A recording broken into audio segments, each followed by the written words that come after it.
Okay, it's officially off-season time. Transfer portal, as we mentioned, we have to do some damage here.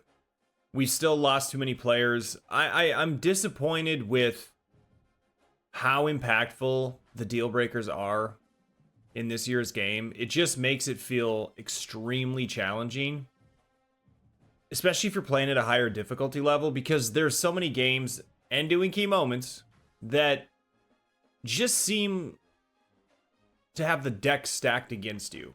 It's almost inevitable in some of these programs that you're going to lose so many players. I don't know what we could have really done differently.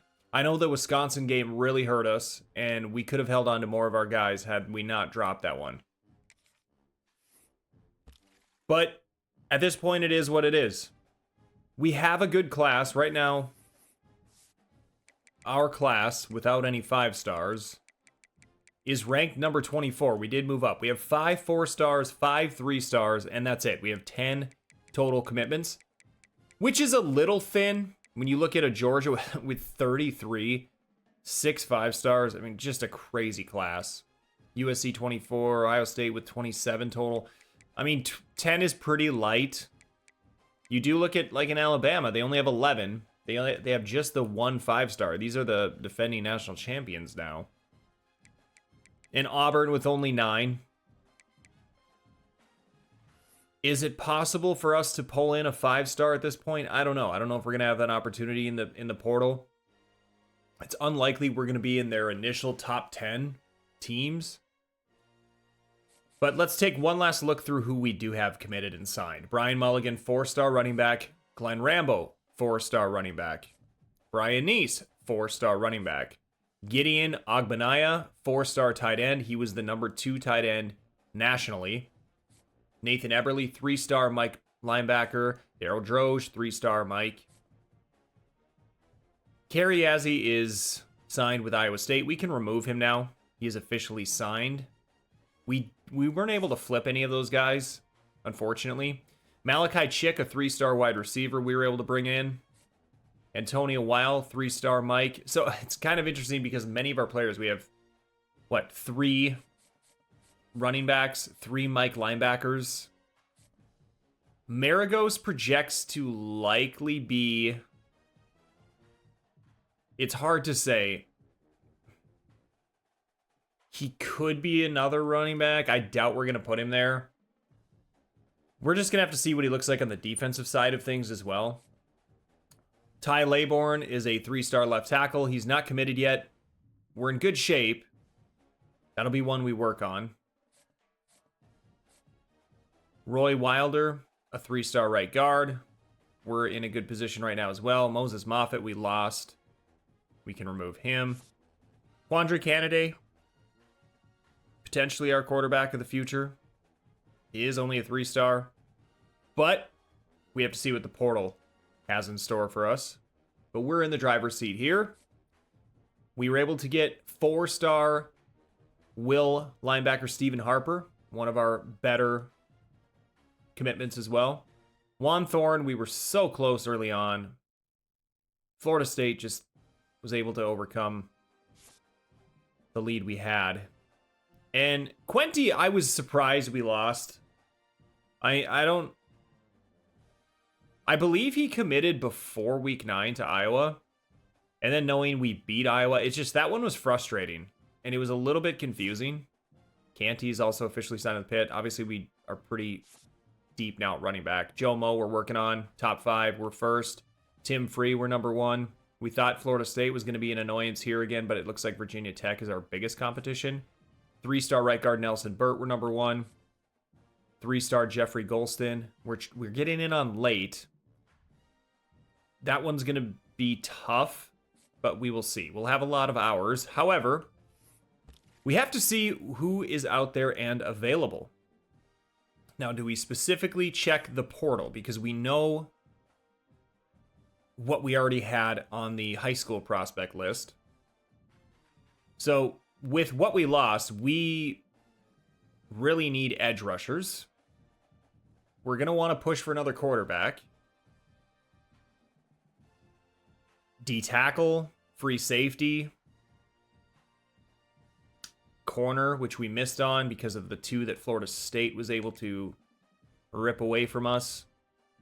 When we look at quarterbacks, I mean, our best shot is going to be probably Dante Young, just given that we're in his top 5 initially here. Just a 3-star, which all of these are, actually, so far. We'd probably have a shot at Matthew July, and he's a freshman transfer. Derek Hills, we'd probably have a good shot at. None of these have offers yet. The highest rated here so far would be Tevin Browning. He doesn't have an offer either. He is a freshman. He's a pocket passer, which maybe isn't our favorite, but the number 38 quarterback and the number 184 nationally ranked, we got to at least consider it. We also could have a shot at Lee Onko, and he doesn't have any offers yet. He's another pocket passer. Or how about Brian Ridge? Another pocket passer, but no offers. He's a sophomore, but he's the number 131 ranked player. The 20th ranked quarterback. However, we do have USC in that one, who are the favorites right now. So we have some interesting choices to make here. Rich Beelan's another one. I need to put some thought into this and evaluate, I guess, our chances versus how many we have that are realistic targets for us. Moving over to free safety, we are probably going to want to target 1 to 2 of these players. I like that we're 3rd for Michael Boganowski. He's a junior, but we'd have a really good chance here. Colin Gill is a junior as well. We're 5th. We could probably have a chance. Brandon Jacobs, just a sophomore. Moving down a little bit here, maybe we consider Zaire Rayner. He's just a sophomore as well, and we're 4th as it stands. Another junior. I think, given that, if we're going to go target the juniors, we'd probably want to take a swing at Colin Gill. I do want to take a shot at that one. And then we're going to also add Zaire Rayner as well. At the cornerback position, we'll probably want to set our sights on one of these players. The highest rated, we're just not even in his top 10. It just exhausts so many resources, and if it's not realistic for us to make his top 8, I don't want to waste that time and then miss out on somebody else. The only thing I'm not liking here with Taron Nichols is the fact that he's a junior, whereas Cameron Keys is a sophomore, but Cameron Keys has Georgia at the top. Don't love that. I think with Kentucky, we could maybe sneak in and backdoor this one. We could also consider D-Loch Jr. So D-Loch, it has Jack State, Central Michigan. I mean, we are more prestigious than either of those two. I'm going to throw both of them on our board. We really need help with edge rushers. I mean, it's recommending that we target 4 of these players. We're 4th right now. We could get Jackson Howard, who was actually on Wisconsin. That would be a nice little feather in our cap. I like the idea of targeting him. He is a junior. Tyson Ford, another junior. With the competition ahead of us, I think we'd have a good shot. Let's go down to Sullivan once, where we're number 3. Manny Sullivan, also a junior. I mean, I think in any of these scenarios, we have a really good chance. So we're going to go Ford, Howard, and we are going to go Sullivan. That would be 3. I mean, I'd feel pretty good about that. I think we need to focus on center over tight end or tackle. Tight end, we have such a great recruit coming in. I'm not quite as worried there, but it would be nice to pick up one more because our current tight ends are awful. Before we get to tight end, we should also probably focus on D-tackle. I think we lost 2 of these to transfers. 2 good players. Really sucked. So the true junior, Alad Fall. I mean, the 195th ranked player. This would be a good get. He is a junior, but we're 5th. We'd have a good shot. We'll also check out Sullivan. Stuart Sullivan, we're 3rd. Just a sophomore. I like the idea of that one too. So those will probably be our 2 targets for D-tackle. Now, we have technically 6 targets left. At tight end, in order for us to play this more safe, we might just go for Tavian Galloway. He's a 3-star. He is a sophomore, which is nice because these ones ahead of him, well, there is one that is a freshman. JMU, Jack State, Ball State. Here's why. I mean, we could maybe get McIntosh. He's a physical route runner. What is Galloway's archetype? A vertical threat. I kind of like that anyway. We're going to go for Galloway. And then we need to look at OLBs. We have 5 targets left. Mario Gay's just a freshman, and we are 5th. I like that. Seems like a no-brainer. Bumper. And the schools ahead of us, I think we can surpass real quick. And then Pettijohn. That's a familiar name. That's because he transferred and left our school. And he's not interested. But we're going to try to get him back. Okay, and now we have many players added to our board. This is where I have to be really smart and strategic with the time we commit and spread out here. So someone like Ty Laybourne. Purdue's still working at it. No visit scheduled yet from them. How much time do we commit? We know what we need to know, so we could just straight hard sell it. My ultimate point is I don't know if I want to schedule a visit, and I don't really find it necessary at this point unless Purdue gets super aggressive. I think we just hard sell this one for a week and see if we can land the commitment. Wilders to his top 5. Another one, another scenario. Arizona's got a lot of ground to make up. I don't really want to burn a visit here. We have everything unlocked we need, and hopefully this isn't overly confident, but I'm kind of thinking we just soft sell and hope that's enough to get over the finish line. We got to save some hours for these new guys because we're going to have to invest a lot of time just to unlock their interest in the things we don't know. Canada is another situation where I don't think we have to waste time bringing him on for a visit. We're so close to the finish line. We're just going to soft sell this one. Let's see how this affects a couple of these guys for 1 week. If we have to readjust, then we will. Now, in Joe Moe's case, we have a little more ground to make to get there, but nobody else has offered. I think we can just hard sell and see where things fall after a week. Tim Free, I'm not going to mess around. Virginia Tech, Florida State, Wisconsin still in. This is one where we will bring him to town, and we're going to try to do it right away, week 1. Our best bet is to do pro potential. So that was 30 hours, right? We are probably still going to want to pour in a good amount here on top of that. So we'll really try to close this deal this week and hard sell it. And hopefully get this one done so we can free back up the 40 hours we may need for some other guys moving forward. We have solid grades with Nelson Bird as well. Kansas is probably the main competition we're going to have. I think we just try to schedule him for this week. And then probably soft sell it. But conference prestige being an A+ is huge for us. So we're going to soft sell. I don't want to invest such a heavy amount of time for him. And we're going to run out of time and hours quickly. And we have a lot of guys now that we need to really work on and get to know quick. So the 750 hours can really go in a hurry. We have some work to do with Golston if we want a chance. We're going to offer a scholarship just to get some influence gain. We're also going to schedule him for a visit this week. We have the grades and interest we need in order to hit this one with some major gain. So we're going to go conference prestige. Do I dare sway him? Because if we can align... Can we align playing time and conference prestige? I feel like that's one we can't.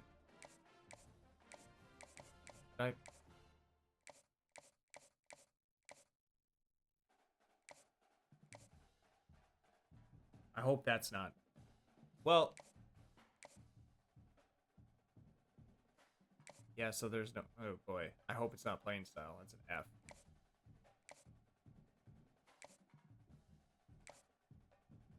How would we want to go about swaying him? These don't line up super well for us. That playing style is going to be a killer. It's really tough to avoid it. I don't think we're going to be able to sway him on something that he's disinterested in. Those grades just aren't great either. B, C+, C-. We have to tie in one of those A's. This might be our safest bet. So we're going to sway him this week. I'm a little scared that we're going to lose ground.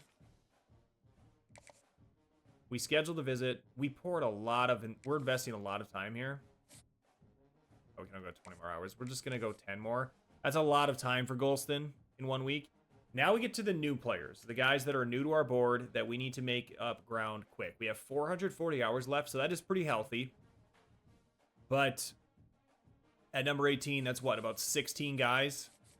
So this is still going to be something that we have to do strategically. The problem is in the math, because if you said hypothetically, if we wanted to send the house on all of them, 50 times 16, so 100 times 16 is 1,600. So if you take half of that, 800 hours. We don't have 800 hours. We never did. So we have about half of that. So in theory, we could go about... Well, we could probably give them all 25 hours. Is that going to be enough? Probably not.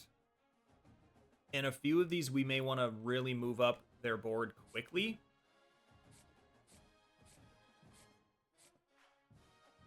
Is it possible with some of these dudes that were already in the top 3 that we go a little bit lighter this week? Because we know we should lock into the top 3. Kentucky is closest, but they haven't offered yet. So if they don't offer, we shouldn't be at risk of losing here in a week. Now, if they do offer within the same week, maybe things are a little bit different.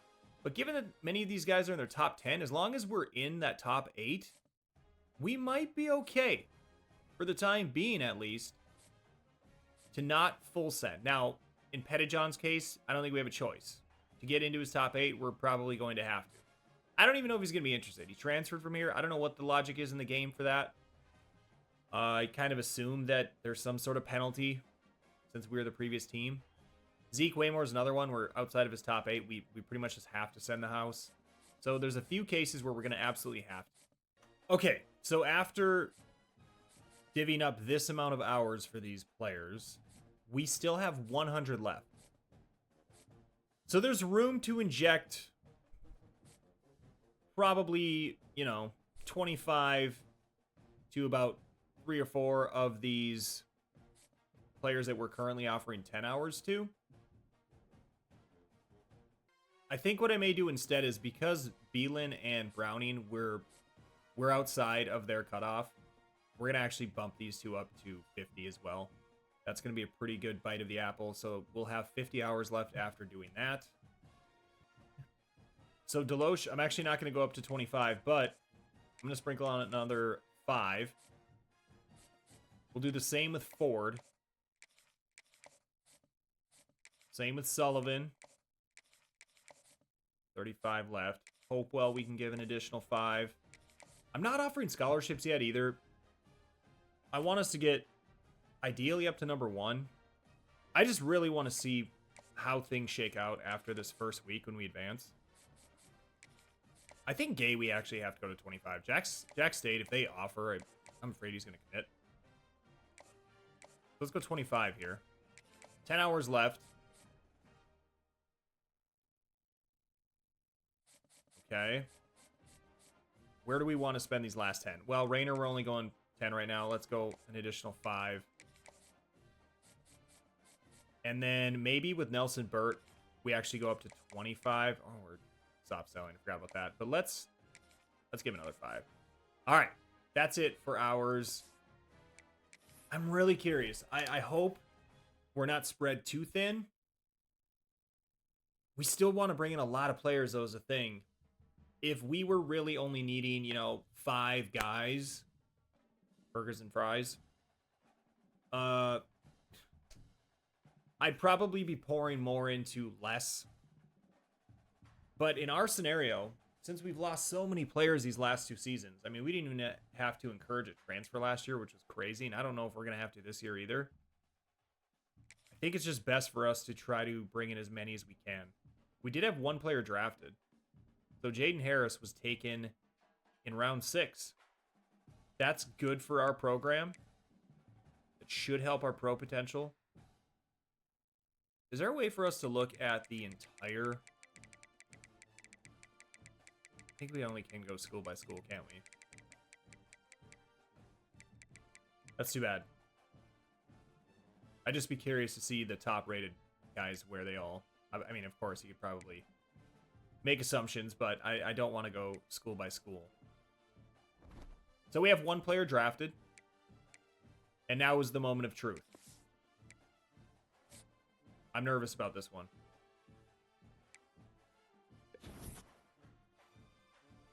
I can't even look through all that.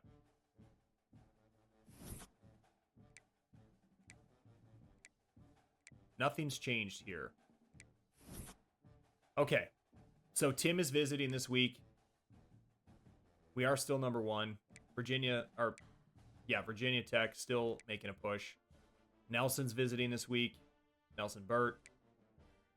Jeffrey Golston's visiting this week. We're still 3rd. We're still the only school that's offered, but not making up as much ground as we'd like. So this visit's going to be critical.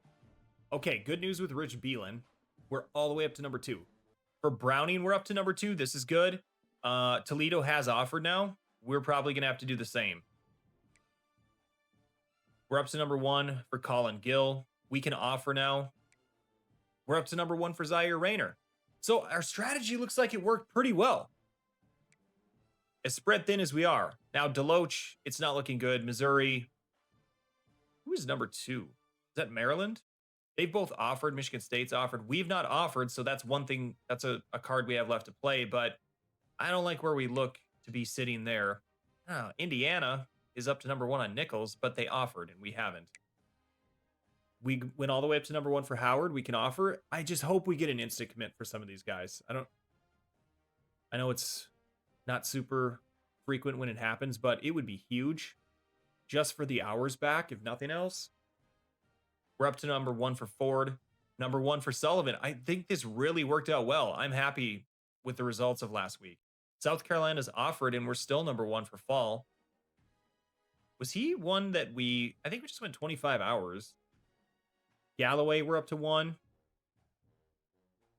Jamario Gay, we're up to number 2. And Middle Tennessee's offered. We can do the same, and that hopefully should push us back. Riley Pettijohn, we're number 1. Former Gopher. So he's considering, and we went all the way up to number 1. Can we get an instant commit? Maybe welcome back, Riley Pettijohn. I like him as a player. I know he's just a 3-star, but he was a starter for us last year. Played a ton of downs. Matt Haddad, Wyoming and Colorado State have offered now, but we're right there in the mix.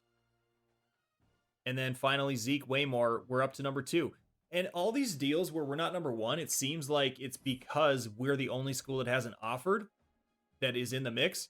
We're in really good shape. After last week, we're super close on Ty Laybourne. We just hard sold. We didn't schedule a visit. Purdue hasn't even offered yet. I really think we can soft sell and get this done. I mean, we could also schedule a visit and probably get it done for just 10 hours. Would it be crazy to do that this week?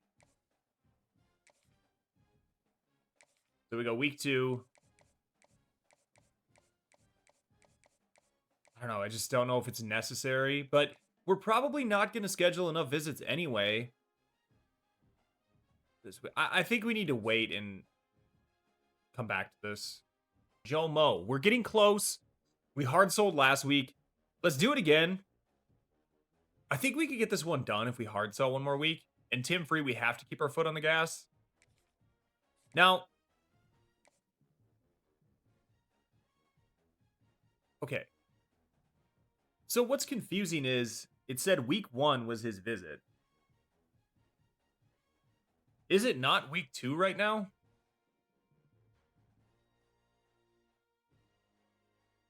We don't want him to get to Virginia Tech for a visit, so we're going to hard sell.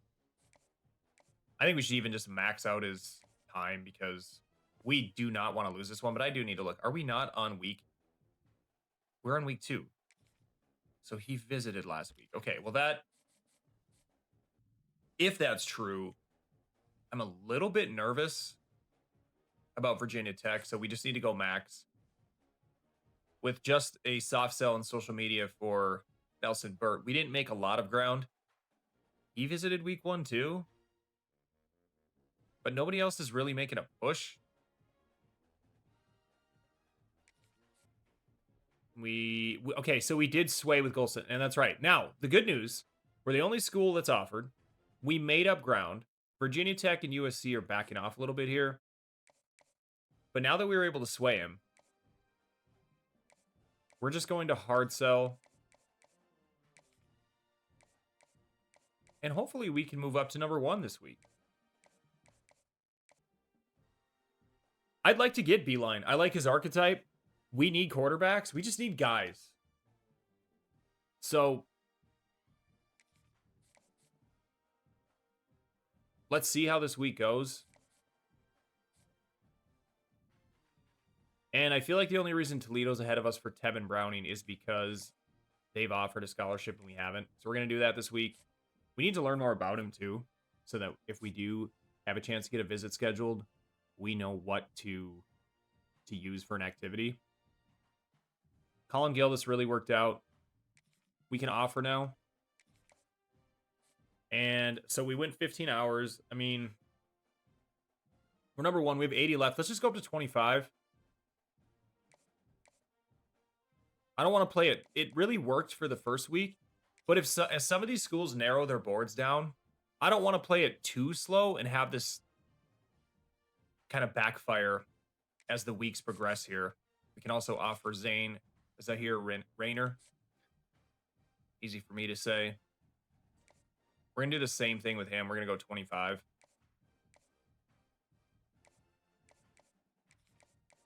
And then, so Nick Deloach, we actually fell. But we can also offer a scholarship. He's really being pursued pretty hard. And this is one of those scenarios where I think we have to send the house, or we're going to be at risk of losing this one. Missouri's really close already.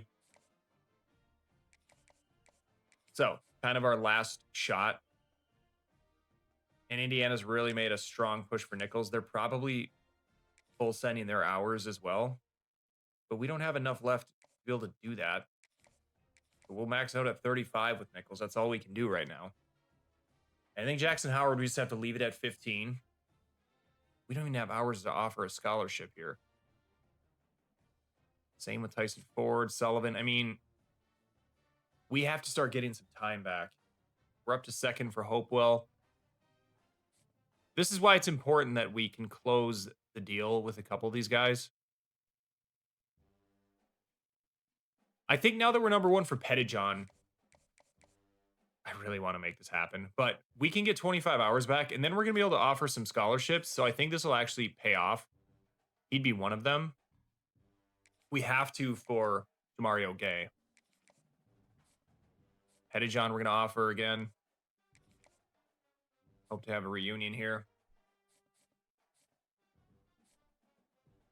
Waymore, we need to offer. We're already sending the house, and we're going to have to continue because we're still in 2nd.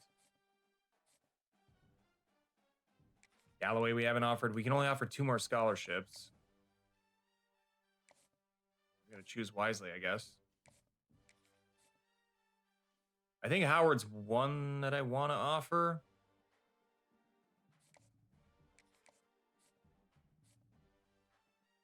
And then where are we at the most risk? I think Hopewell we need to also. And again, with Deloach, I don't think we have a choice. We have to send the house. Same with Browning. Same with Beelan. And Golston, we're going 40. We have to keep our foot on the gas with Free. With Joe Mo, I think we can actually soft sell.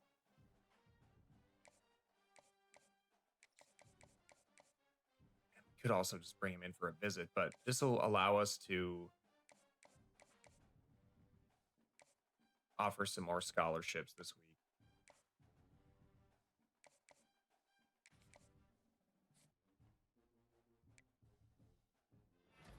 We have a commitment. Ty Laborn, left tackle, hometown kid, has committed. Lots of updates otherwise we'll need to check out. We have the one position we have not recruited. I know I mentioned this before, but we need to look at kickers. We really do. Because Kyle Mount is so bad. So top 3 for Wilder. Canada's down to top 3. Free has narrowed it down to 3. Beelan's down to 5, and we're making ground on UCF. We've passed Toledo for Tevin Browning. He's down to his top 5. Deloche is down to 5. We make the cut right now for 3. We have to keep pushing there. That's going to be a tough one. Nichols, we're making a little ground on Indiana. We really need a corner. And we fall on Ilhad Fall? South Carolina? Okay. Mario Gay, we maintain our lead in first. Middle Tennessee is making a push. And we've passed Wyoming for Matt Haddad. Waymore, we're up to 1. Sam Hopewell, we're up to 1, or we've at least extended it. Stuart Sullivan, we maintain first. Okay.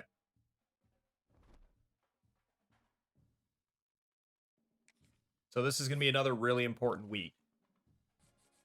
All right, let's start from the top. Roy Wilder, we went 20 hours last week. We only have 95 left. I think we're still in the driver's seat, though. I don't want to panic. Canada, I mean, we're just not making a lot of ground, but nobody's pushing to catch us either. Same with Joe Mo, we're so close. I think he commits this week. We have to keep our foot on the gas with Tim Free. With Virginia Tech still looming. He went there and visited and didn't commit. That's great news for us. I think we're definitely favored. Nelson Burt.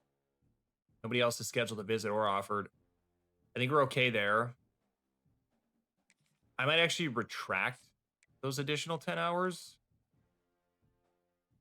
Makes me a little bit nervous, but I'd rather put that into somebody at the top of our board. Golston, we got to go up to 50. 40. We got to keep pushing with Beelan.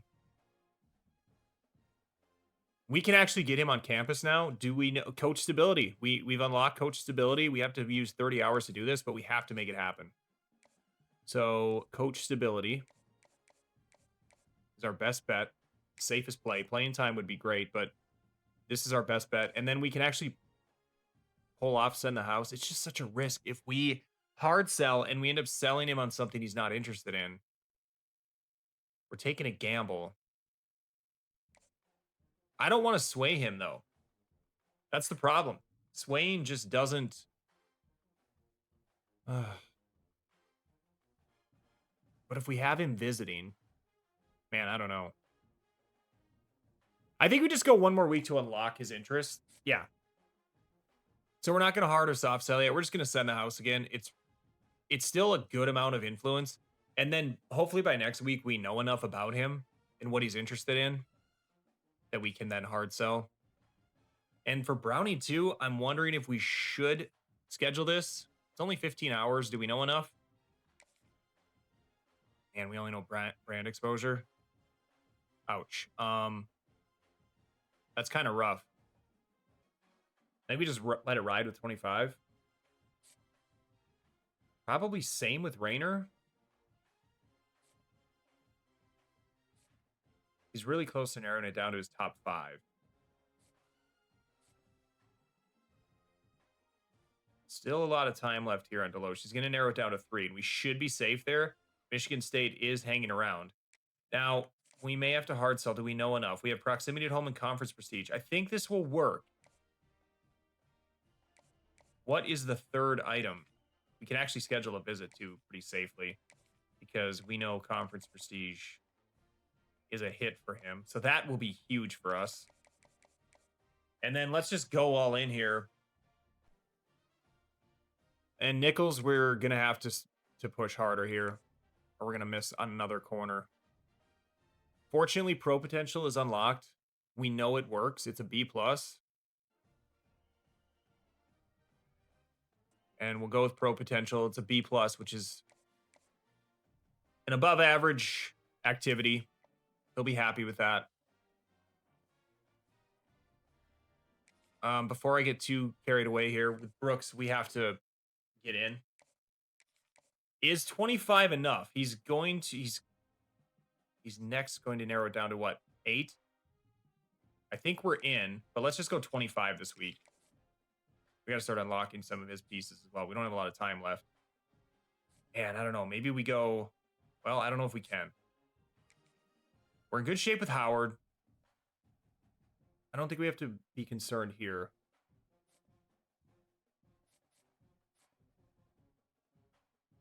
Same with Tyson Ford.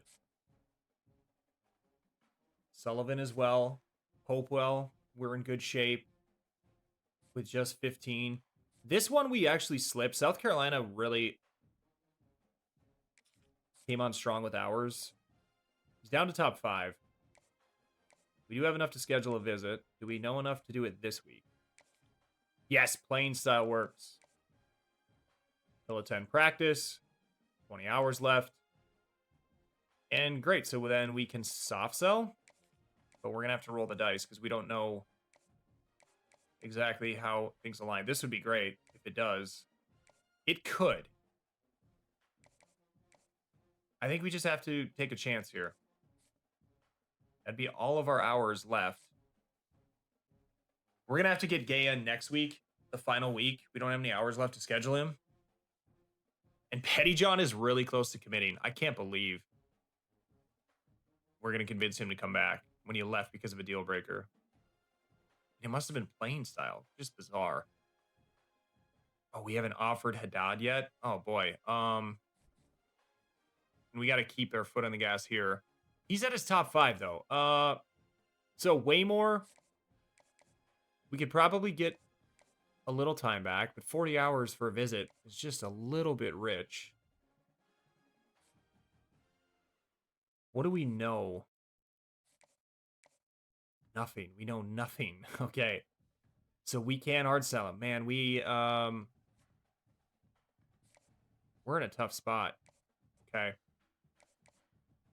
We'll go 10 more. So now we can offer to Haddad that influence boost. 5 hours left. Is that where we put it? What do we think with Galloway? We haven't offered him. Okay, we're going to offer. All right. There we have it. Okay. This is going to be I've said this every week. This is really going to be an interesting one. Okay.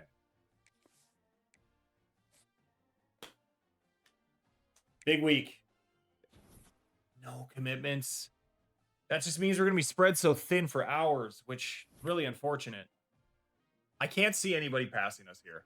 There's no way, right? Same with Canada. I mean, at this point, if we were to lose this, that would seem insane.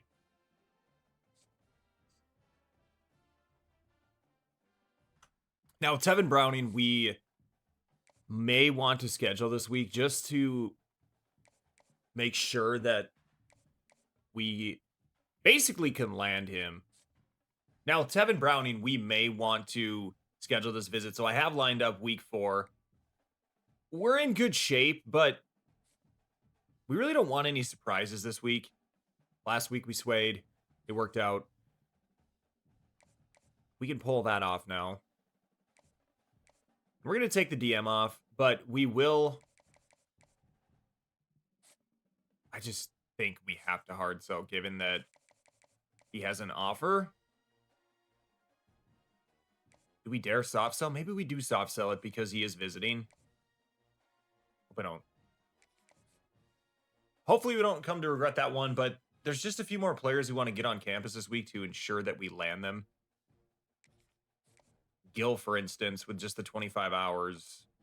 I don't know that we need to schedule a visit necessarily. Can't imagine we lose out, even if we're wrong. Rayner, also, think we're okay. It's really tough, though, for us to sell him on something because we don't have enough of his interests unlocked. Just given the fact that nobody else is offered, though, this is what makes the off-season recruiting challenging. You don't have a lot of time to unlock their interest. I really don't want to sway in the last week.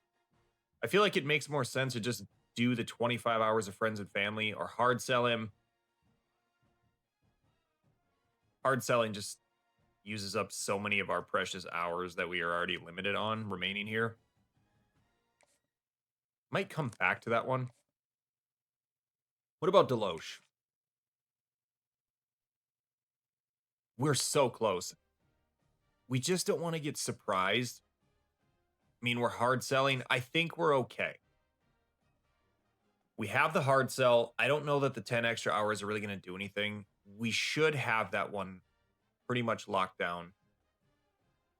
And I feel pretty confident it's the same with Nichols. He never visited Indiana. I can't imagine we lose that.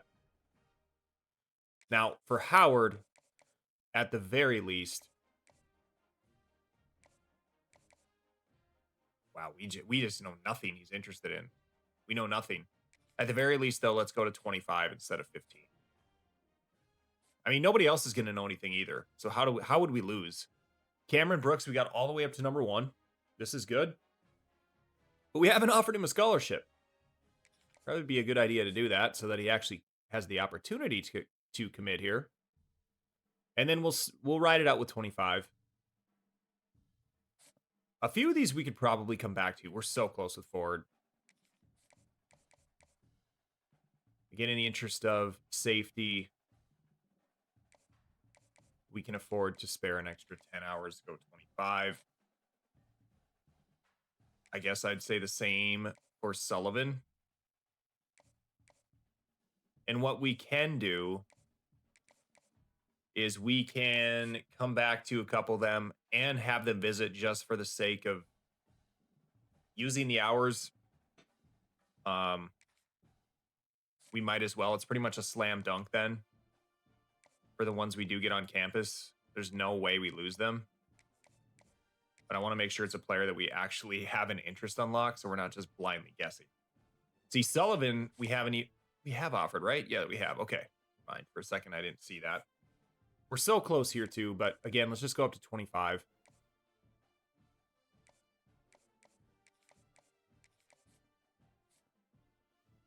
Fall is a tough one. I can't believe this because he didn't even visit South Carolina. So the soft sell cost us a little bit. Can we win this one back with a hard sell? And then a additional 10 hours beyond that. If we give him our full attention, will be enough. And I don't think we're going to have enough hours left now to schedule a visit. So all of that I said is pretty much moot. And we can't even go 25 hours here. So with Galloway, and we're so close with Galloway, I think we're okay. Did we miss any scholarship offers? Wow. Jamario Gay, we don't want to lose this one. I think we have Pettijohn. I think he's coming back. Did we offer? Yeah, we offered. Okay. But what can we do here? Do we know? Man.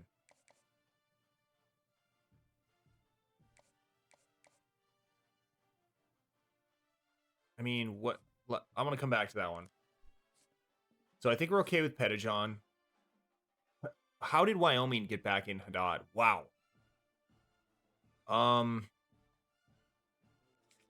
These will linebackers are tricky. I don't want to use the hours to schedule a visit, but man, at the same time, it might be the only way. What about Waymore? The sway attempt failed. Unbelievable. Okay. We could use 30 hours on this one. I need to go to our other favorite. Did we? Okay. We went 25. Which one's more critical that we haven't visit? I think we're okay on Rainer. I think this is the way to go. We have to get him here this week. And then we have, this is perfect. We should win this. We really should. Jamario Gay should commit with that visit. With an A+, I cannot imagine Middle Tennessee holds us off. This is going to be such a critical week for our program. We need almost every single one of those guys. All right, here we go.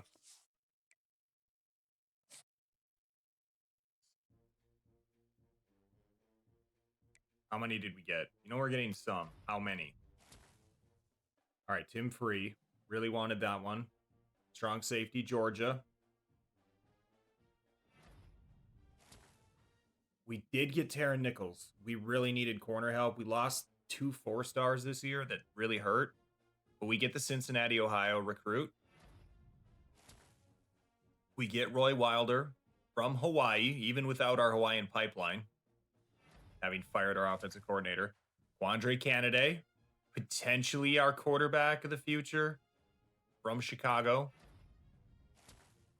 Joe Mo, Murfreesboro, Tennessee. Legendary name. Hopefully ends up being a legendary player for our program. Nelson Burt from Nashville. We are able to land this one. Cameron Brooks from Chicago. 2 Chicago commits. An edge rusher we needed. Riley Pettijohn is back. Riley Pettijohn has rejoined the Gophers, being a full-time starter last year, leaving the program. He decides the grass is not greener from McKinney, Texas, though he never plays anywhere else, but that's beside the point. Zahir Rayner, we do land from Richmond, Virginia. Free safety, okay. Manny Sullivan, left edge, Pensacola, Florida. Colin Gill, another free safety, Fort Washington, Maryland, has committed. We do get Jackson Howard from in-state, Crystal, Minnesota. That is the Wisconsin transfer. Yeah, so he was a Wisconsin player. He transfers. We land him. We get Nick Deloche Jr., our second corner of the class. That is big. We get Tevin Browning, East St. Louis, Illinois. 2 quarterbacks. Zeke Waymore, left tackle, Chandler, Arizona, does commit. Tyson Ford, another edge rusher from St. Louis, Missouri. No 5-stars this year. Kind of sad. No 5-stars, but so much more depth. Sam Hopewell, we do end up landing the center from Rhode Island. Stuart Sullivan, defensive tackle from Brookfield, Wisconsin. Welcome. Tavion Galloway, our second tight end. This is big. He was a vertical threat. We have our 4-star. We have the number 2 tight end in the class. And now we get some nice extra added depth that we so desperately needed. We missed on somebody, didn't we? I feel like there's a couple guys we missed. Yeah, I'm pretty sure I saw one, and I have a feeling I know which one it is. Man, training for these. The big thing is going to be, thank goodness, one improvement that they made. The ability for us to train the transfer portal players is going to be so big. I mean, if this were college football 25 and we weren't able to do that, we'd really be stuck. I think this offseason is going to be big for us. I really do. As far as training, I think our team's going to get a lot better. Who did we miss? Wow.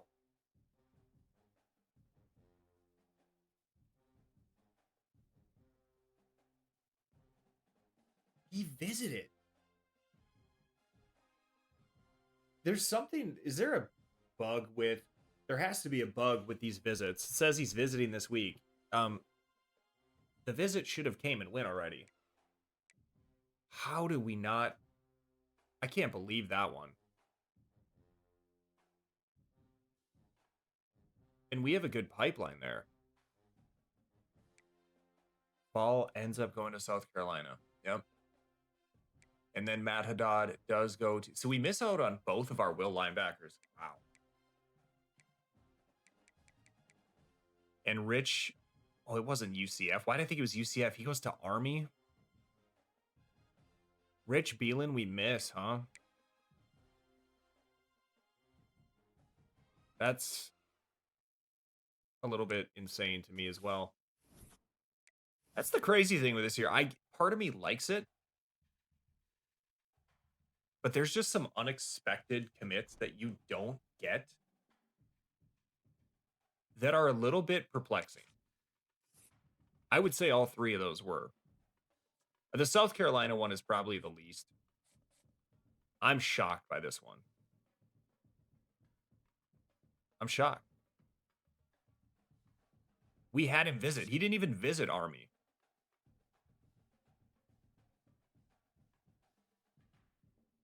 Were we not number one? No, we were not number one on Golston last week. We fell out on that one. This is still a big class for us in terms of depth. Wide receiver is still going to be a troublesome area for us. So I need to look at this. This is what I've been meaning to check out. What do we need to do for brand exposure? And more nationally televised games. Yeah. I mean, that's what I said before. We basically just need to win.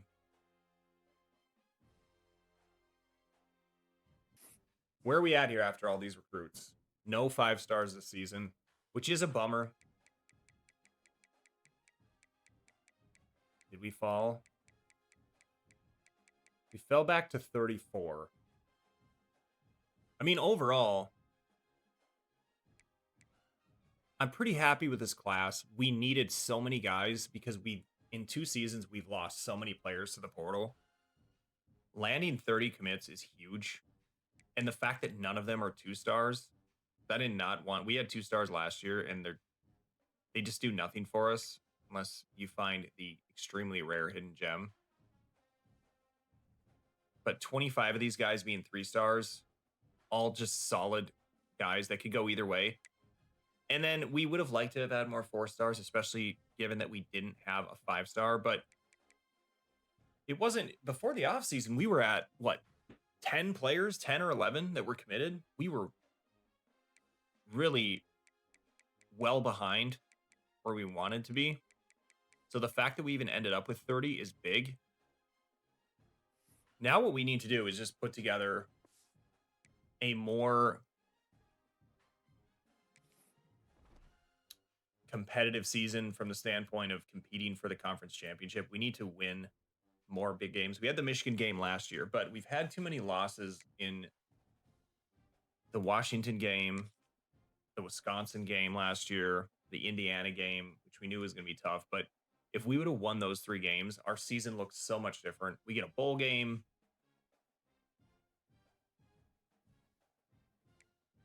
Oh, man. Riley Sunram is our best player right now. Training is going to be big, though. So I'm not going to panic. Training will really have a high impact on our team. And the great news is Tevin Browning, who's a transfer, so he'll get to be trained, is already better than Gerard Batts. So it's likely that we have our new starting quarterback already. He's not as athletic as Batts, though. That surprises me. Well, he's a pocket pass. That doesn't surprise me. I take that back.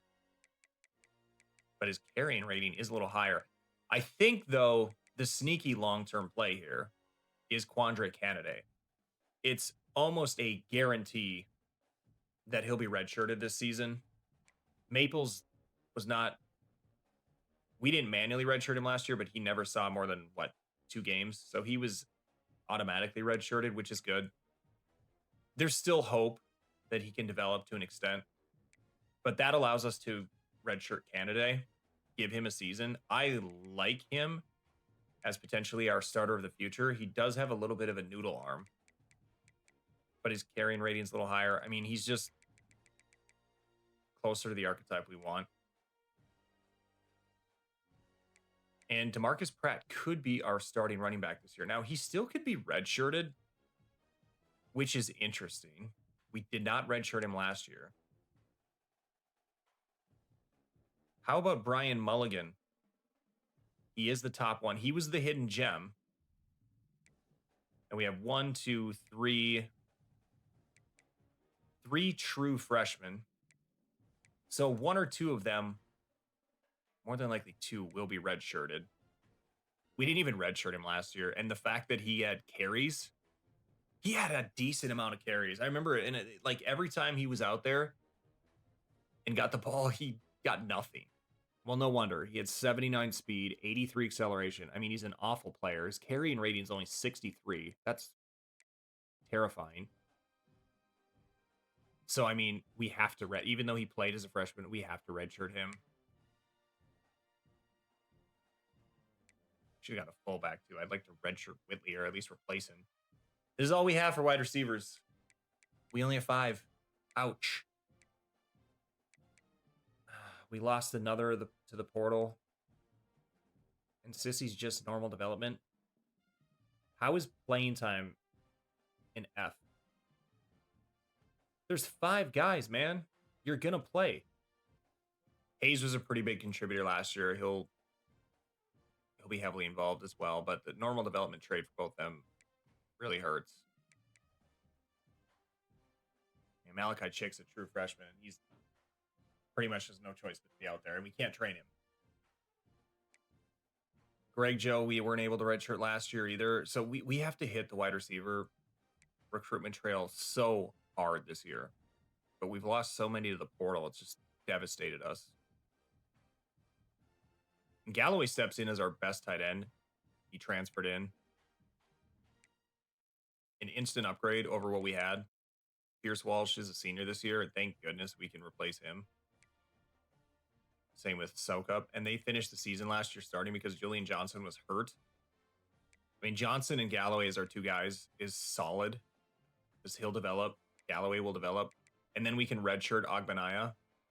And that's our coveted prospect here. And we can redshirt Ty Laybourne. Quenty was redshirted last year. Branham was redshirted. A lot of guys will develop here. I think our offensive line is one area that we're going to see some pretty stark improvement this season because of training. Just hope that we have points.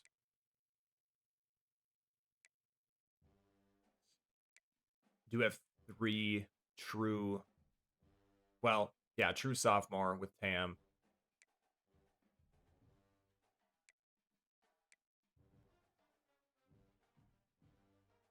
Right tackle can be a little bit weak. And the problem with right tackles, we lost our starter here.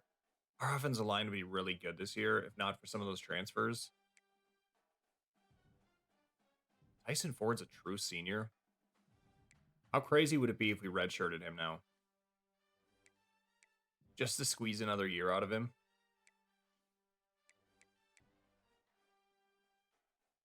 Sam linebacker is going to be weak. We'll develop a bit, though. Oh, my goodness. Our Mike linebackers are all freshmen? Our top 3?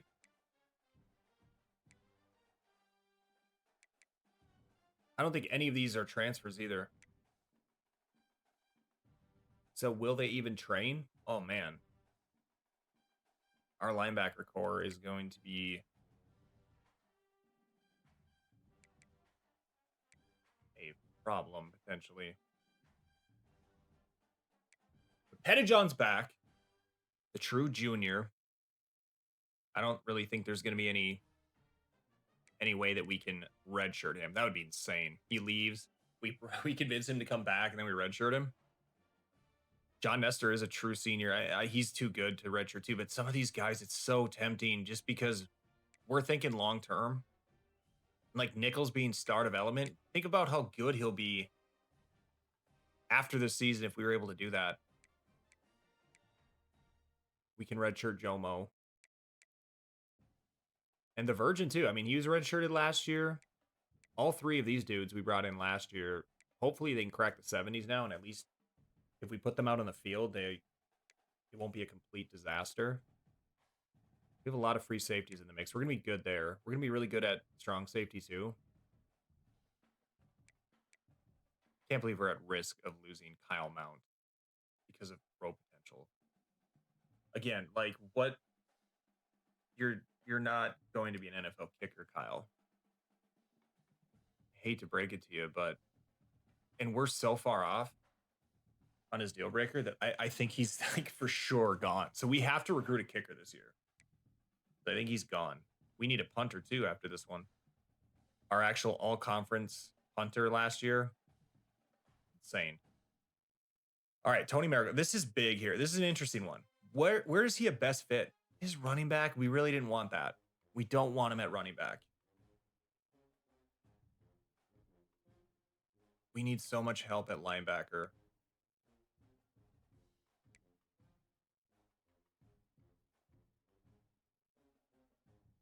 Yeah, that's tough.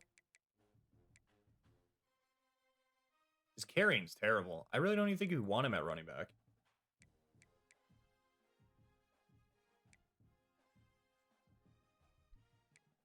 I think we have to put him at Mike.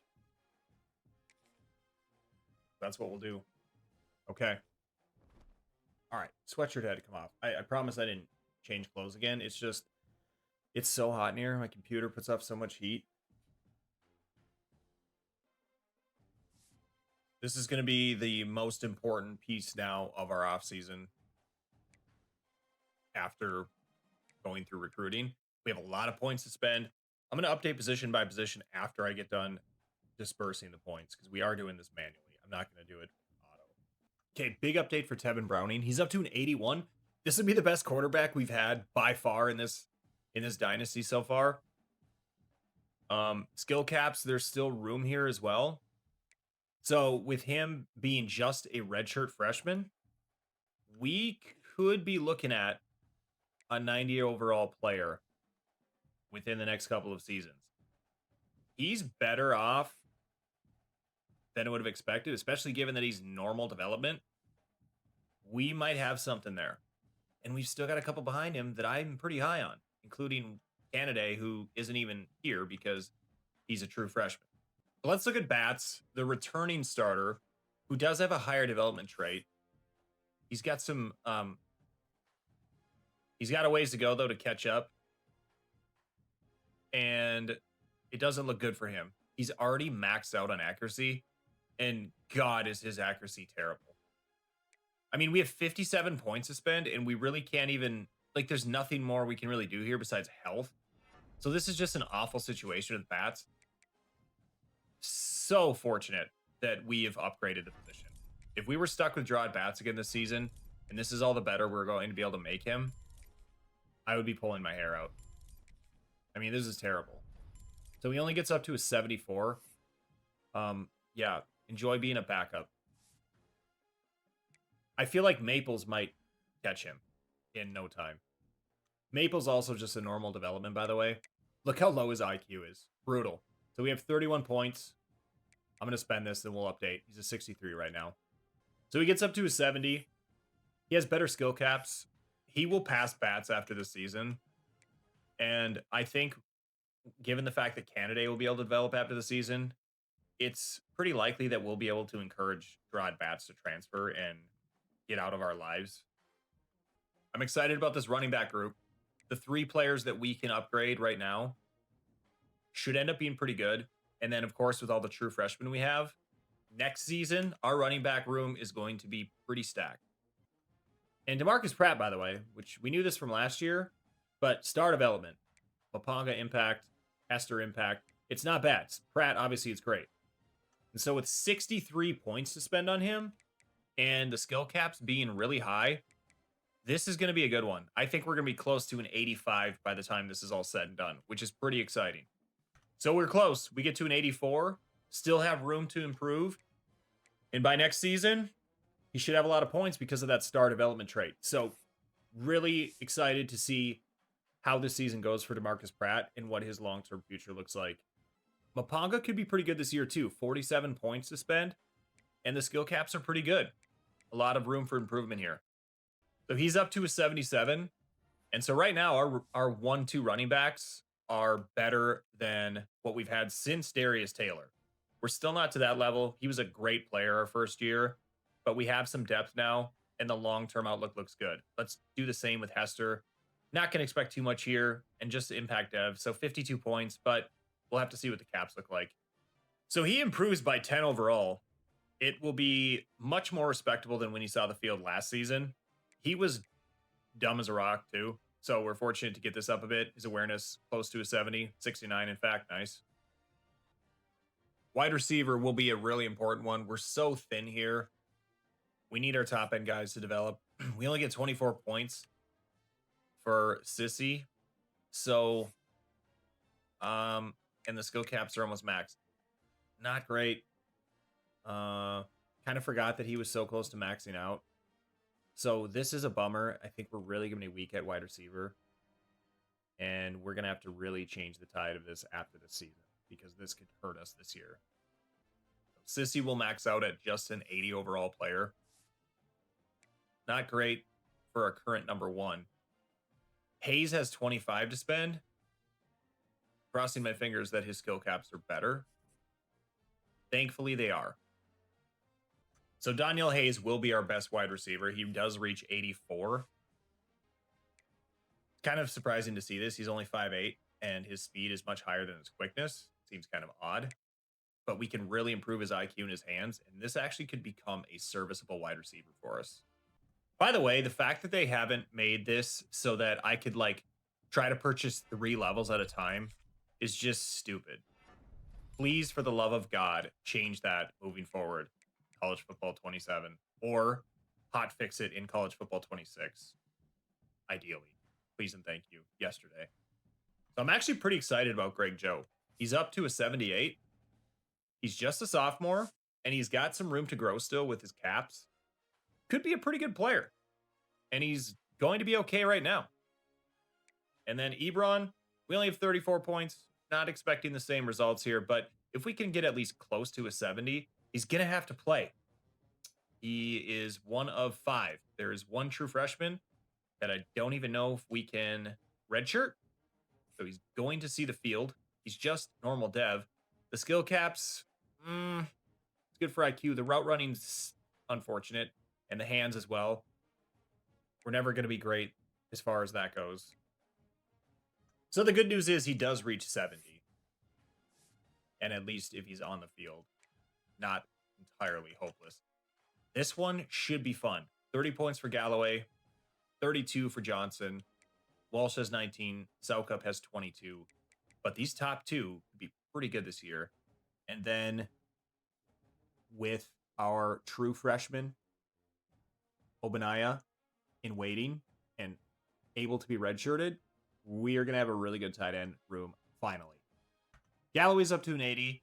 Would have liked to have seen better skill caps for his route running, but this isn't too bad. And by next season, we could expect maybe an 85 or so, but that's probably about where he'll max out. Still really good, and we know we have better potential below him. Julian Johnson's caps, not too bad. Route running again, lower than we'd have liked. Maybe we can add to his athleticism a bit. Again, we're probably looking at an 85, maybe a little closer to 90. Long term, by the way, not this year. With just 32 points, we're probably hoping for an 80 overall right now. And that's exactly what we reach. 80, we've capped him on hands and route running. So after this season, it's all about blocking, IQ, power, and potentially quickness. More than likely quickness first. And we'll see if we have room for a power improvement. It's expensive. May not be worth it. We're going to be really good at left tackle. We have 64 points to spend on Roy. 44 to spend on Waymore, sorry. Combine the first initial Zeke, Waymore. We probably should have changed positions. I don't know how I overlooked this. But one of these two should have been moved to right tackle. Now I'm not sure that we can even do that. So that was an oversight and definitely a mistake not to do so. But what we could end up doing is just overriding it anyway and moving one of them to be starting right tackle. I just noticed, though, of course, with Waymore, he is pretty much maxed out. We can only upgrade his quickness. So that's unfortunate. He is completely maxed at 80 overall. But he'll graduate after this year. It's a solid player. But it's too bad because at his cap's been higher, there was a lot of room there for improvement. Star development for Nathan Roy. Just a junior. The caps, though, for his blocking have already been reached. Very unfortunate.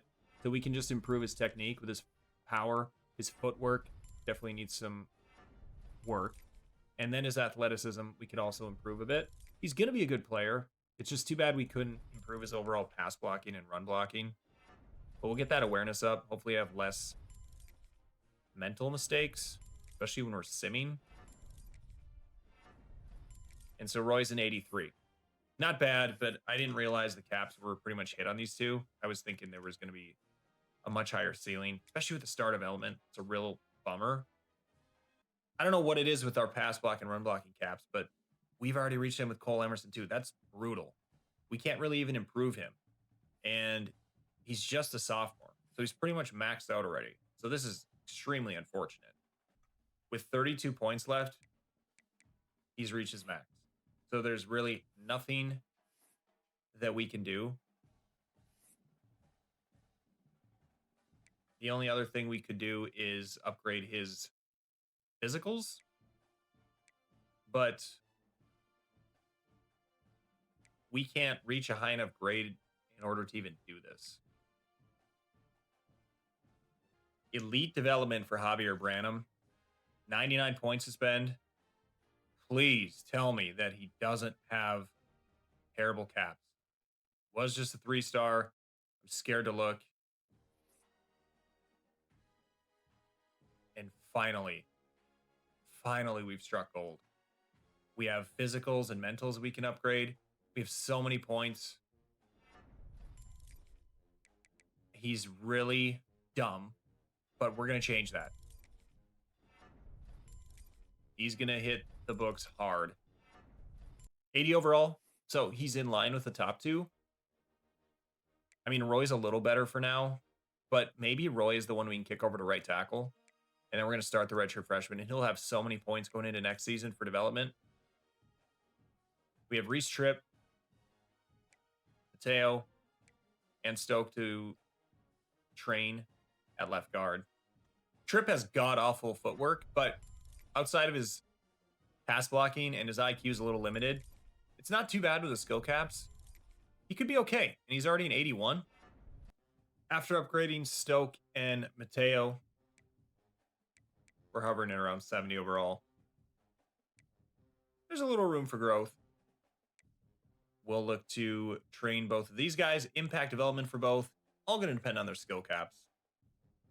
We've maxed out Carroll at 77. We did upgrade his physical badge twice as well. Just an interesting observation. Sam Hopewell, our 74 overall senior transfer center, looks tiny. He doesn't look like he'd play center. It's a little unfortunate with Hopewell. We thought maybe there'd be a little more there, but he maxes at just 74.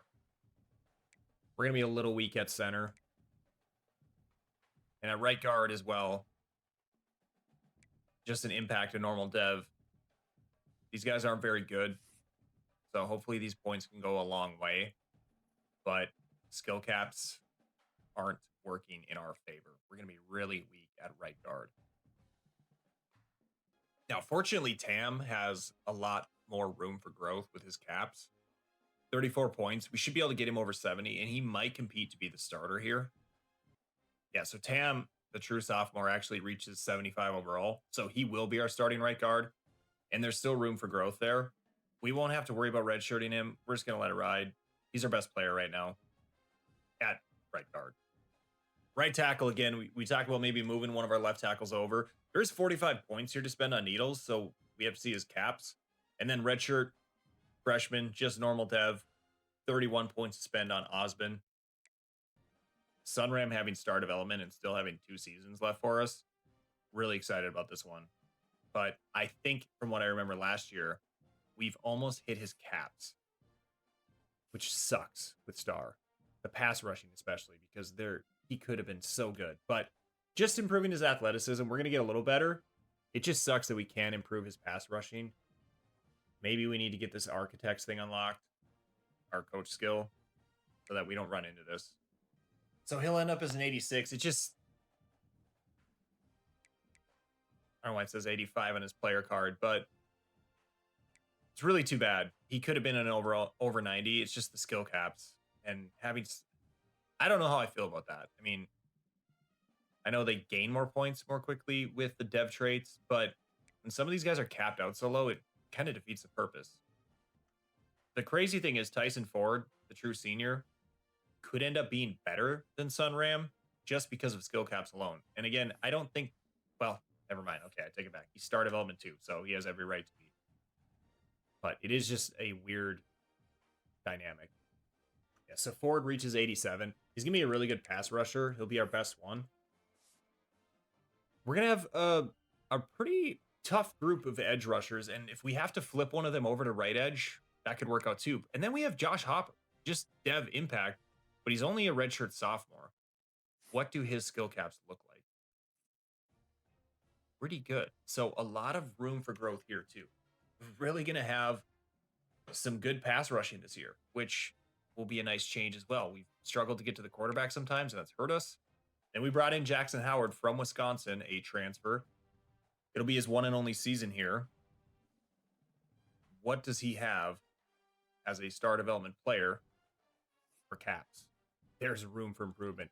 So we're going to have some really good edge rushers, and our defense is going to be so much improved because of this. I'm pretty excited about it. So Howard's up to an 85. And on the edges, we could be really good this year. This would be the best we've had yet. And then we still have more here to do.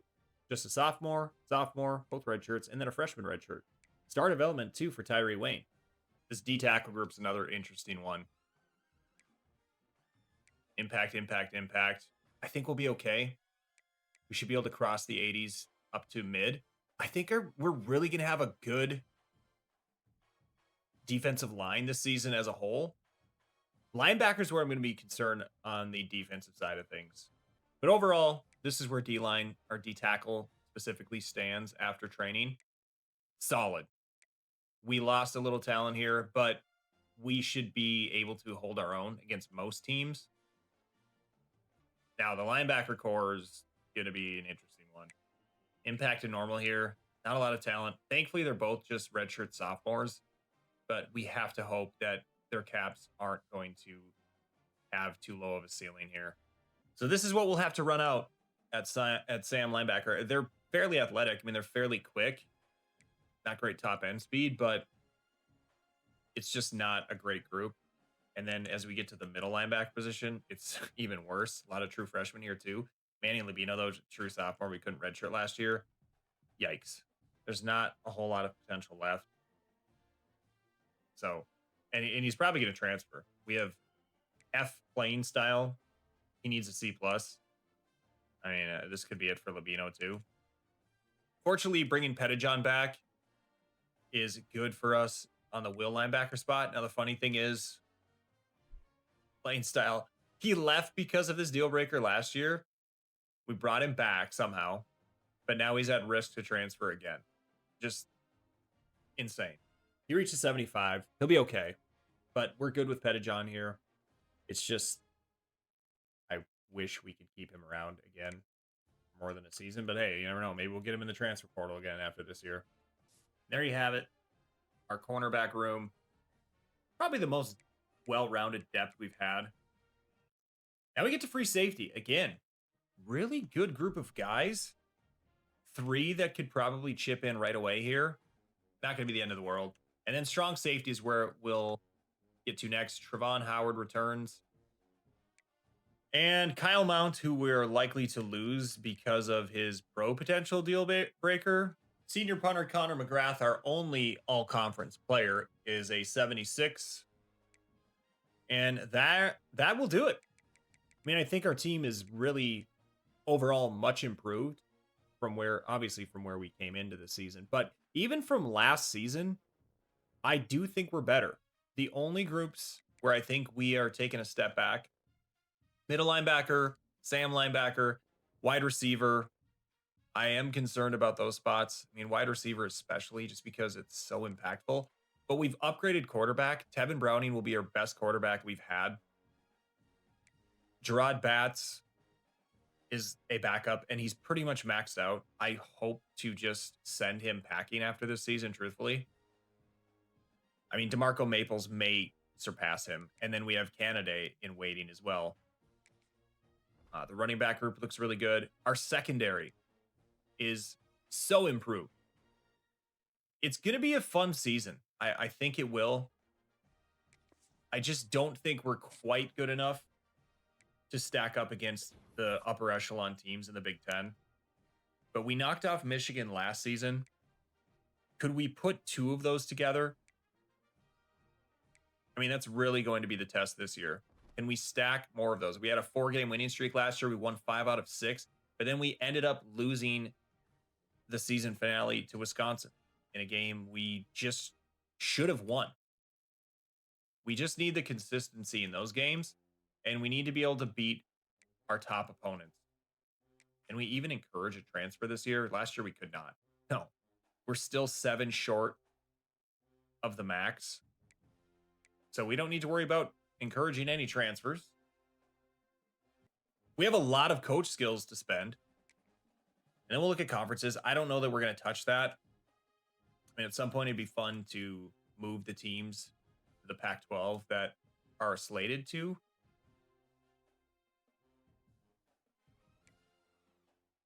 Where do we want to? So he is an architect. I don't know that. I mean to click on motivator. I don't think we can even upgrade Tim Beck's. What about with architect?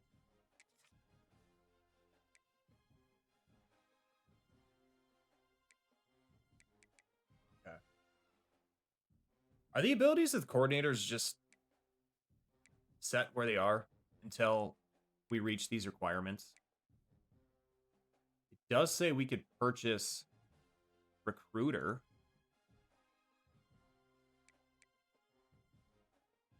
Win 8 top 25 games. We have won 1 so far. But what about with Cross? This is the key one. So with Motivator, I mean, we need to unlock this by having 5 players drafted. We've had 2 so far, 1 per season.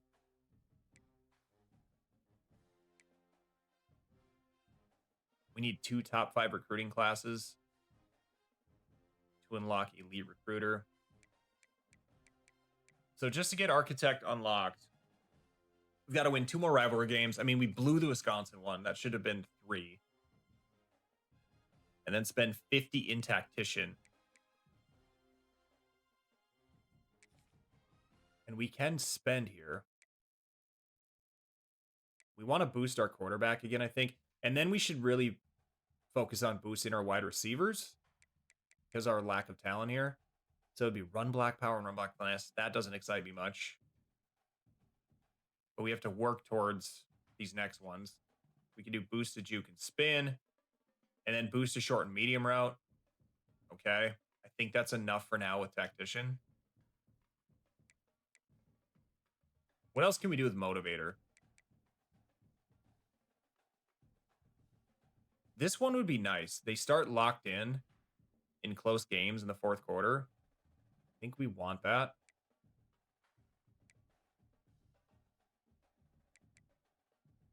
Linebackers get an off-season training boost. I like that too, because linebacker is a position that we're going to need to develop and improve next year. We only have 6 points left. That might be it, but we might feel the effects of those upgrades a little bit in the short term. So looking at custom conferences, I just don't think I'm going to touch anything at this point yet. I would really love to move some of these teams back to their traditional conferences that we're more familiar with. I mean, get Oregon back to the Pac-12, USC, UCLA. I just the hard thing is now though is it helps our prestige so much having these schools in the Big Ten. It would only hurt us, but in reality, I would so love for things to go back to the way they were, and even having the Big East back, getting Boston College and some of these others that are in the ACC, like Syracuse and such, back to the conferences that they were just traditionally in, and everything geographically just made sense. And now nothing does. I mean, it's just completely meaningless now. The names of the conferences and everything are just absurd. But I will get off my soapbox. Let's advance.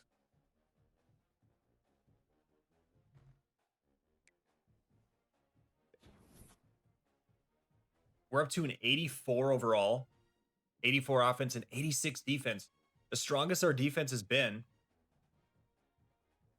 I mean, everything is improved.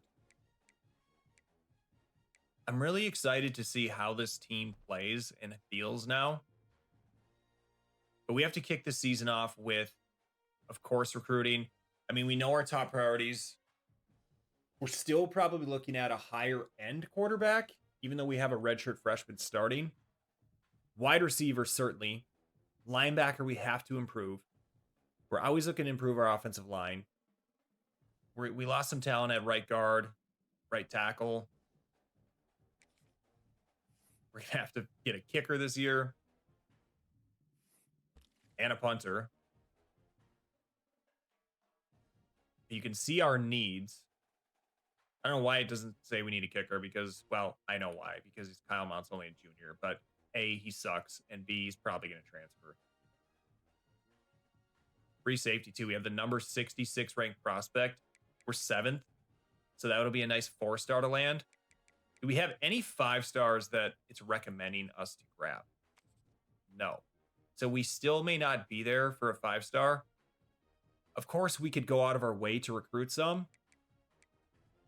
I'm not sure how wise that will be. But let's see how things look after we add some of these guys to our board and the ones that are currently recommended for us to pursue. Okay, our board is set. This is the season that I think we really go for it. And we're going to have some really stiff competition, starting with Fanao Stick. I mean, this is our probably biggest dart throw. We're not in his initial top 10. It's a 4-star quarterback. Our pivot is Al Alstott, a 3-star, which isn't going to move the earth per se, but it's an okay pivot for us. We do have a 4-star Darren Bress at running back. We're going to target. We're going to try to bring in one fullback, just to have something here now that we have a different playbook that will actually feature a fullback more often. Isaiah Childs is a 3-star receiver. Carlos Almas is a 3-star receiver. Steven Speed, great name, another 3-star. Just outside of his top 8, but I think sprinkling some hours in, we'll get there. And then Jason Lambo. This one is more of the dart throw at wide receiver. He's the number 11 ranked. It'd be huge, but it's going to be tough. And then Martin Tatum, the only tight end we're including, is a 4-star. A 4-star right guard. So more of these guys that were not currently within the top 10. Jason Brownlee, a 3-star left guard. Benji Chong is a 3-star athlete. Bruce Ham is a 4-star left edge. Going to be tough because he is from Georgia, and Georgia's his top pick as of now. DeMarco Boone is a 3-star right edge, kind of our pivot.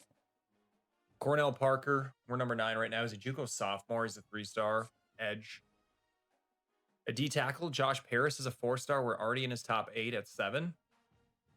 And then Broderick Hyde is a 4-star. We're up to 5th already.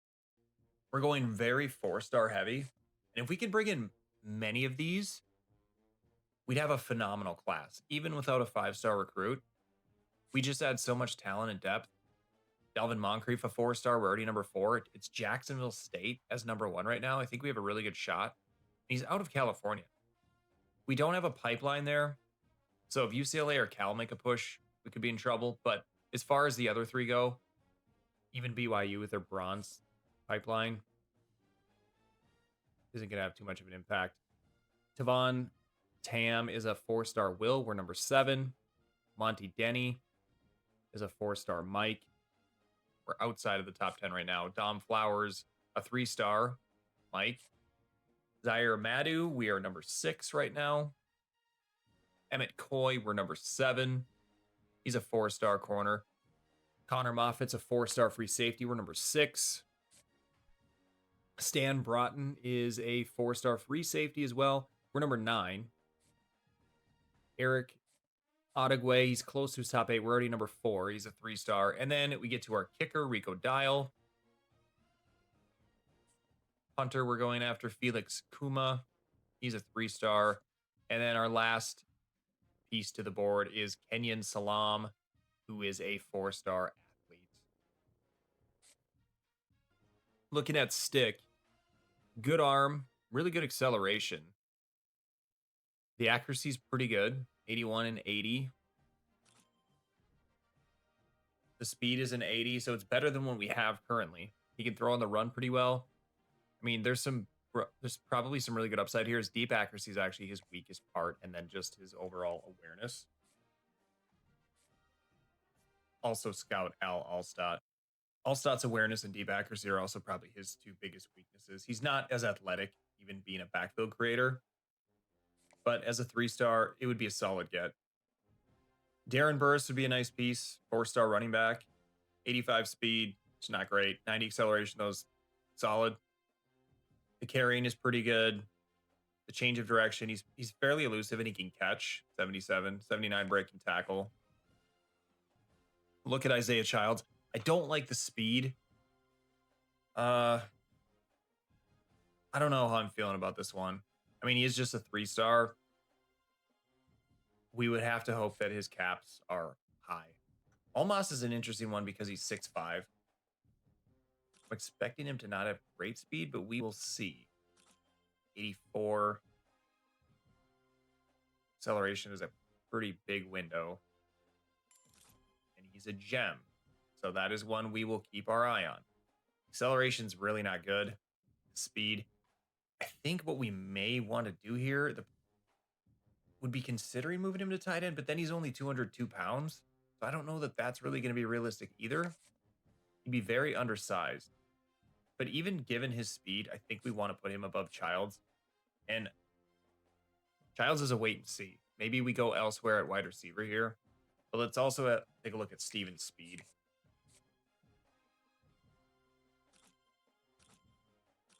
I mean, better athlete, 87, 87 for speed acceleration.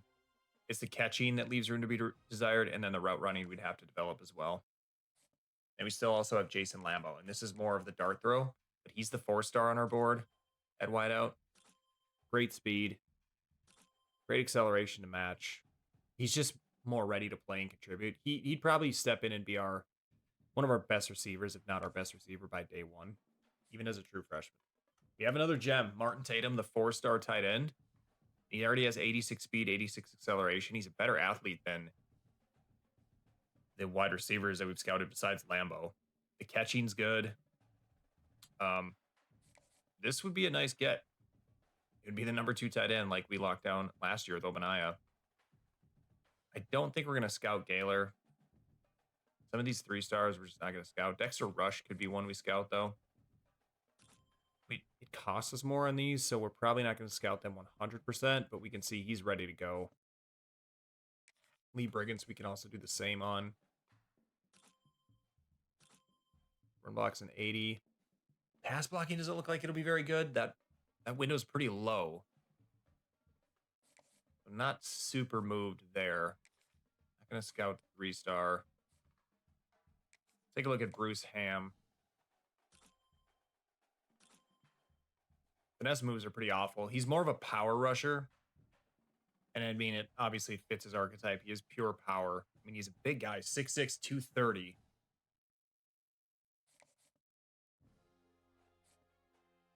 We won't scout DeMarco Boone or Cornell Parker.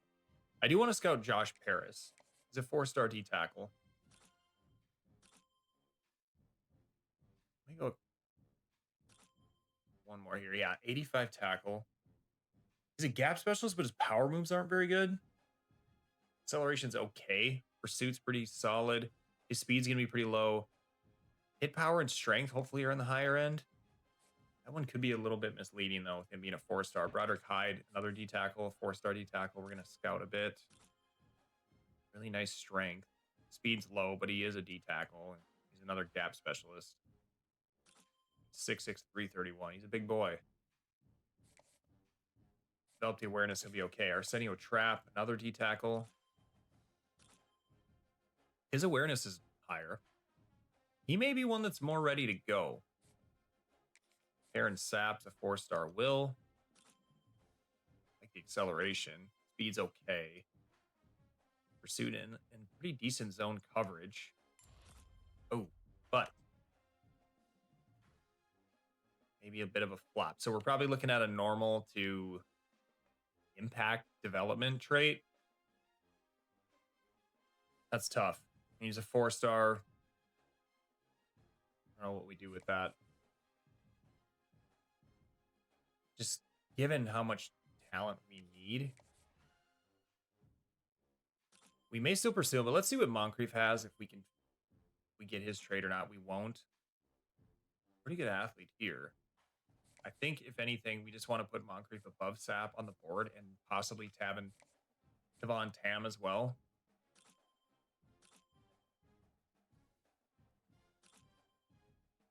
Pretty good athleticism. He's really quick. I think I like that idea as well.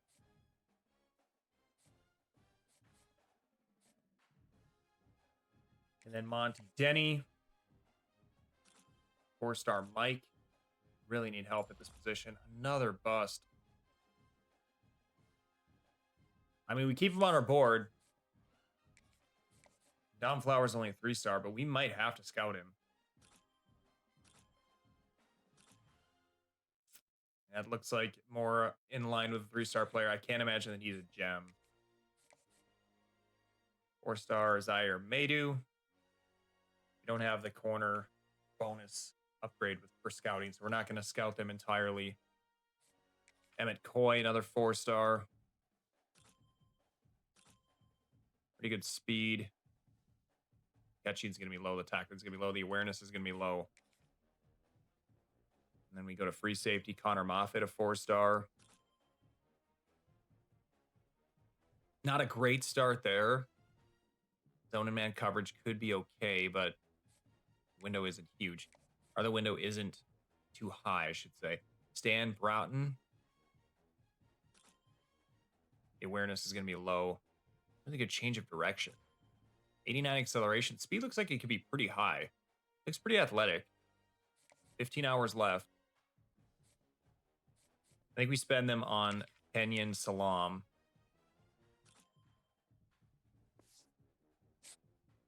Okay, so we get a peek there. But that's our board. I mean, the only thing we can do with our 5 hours is offer one scholarship, but we're just not number one for anybody. However, if we want to be serious about someone like Stick, we may need to offer just to get an influence boost and make sure we make his top 8 because he's closing in on it and might narrow that down. So here is our current schedule. We're scheduled to host San Jose State week 1. Now, we played Mississippi State last season, so I'm not looking to have a home and home with them. I think we'll look to move that one out. We played FCS Midwest last year too. We're going to change that game. We'll host Ohio State this year. We have to go back to Iowa. We played there 2 years ago. We have to go to USC. That's going to be tough. They're number 3 ranked in the preseason. We're going to host Indiana.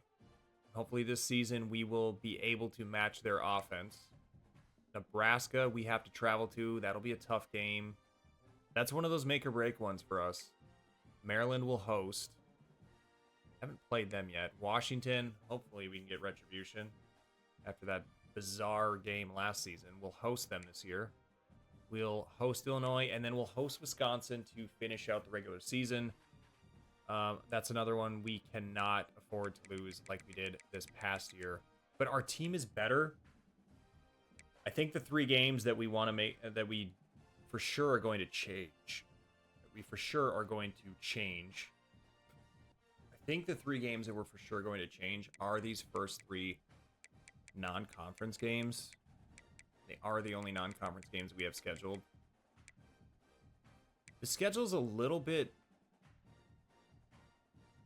challenging this year. We're not going to be able to have a bye before the Big Ten opener, and it's a tough way to start the conference schedule, hosting Ohio State.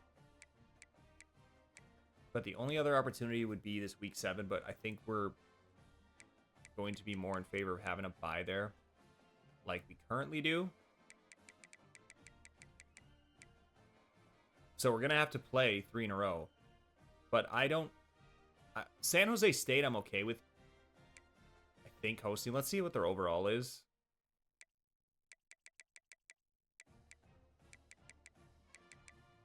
Where are they even at here? Well, the one way we can see it. So we've opened that game up, and now we should be able to see what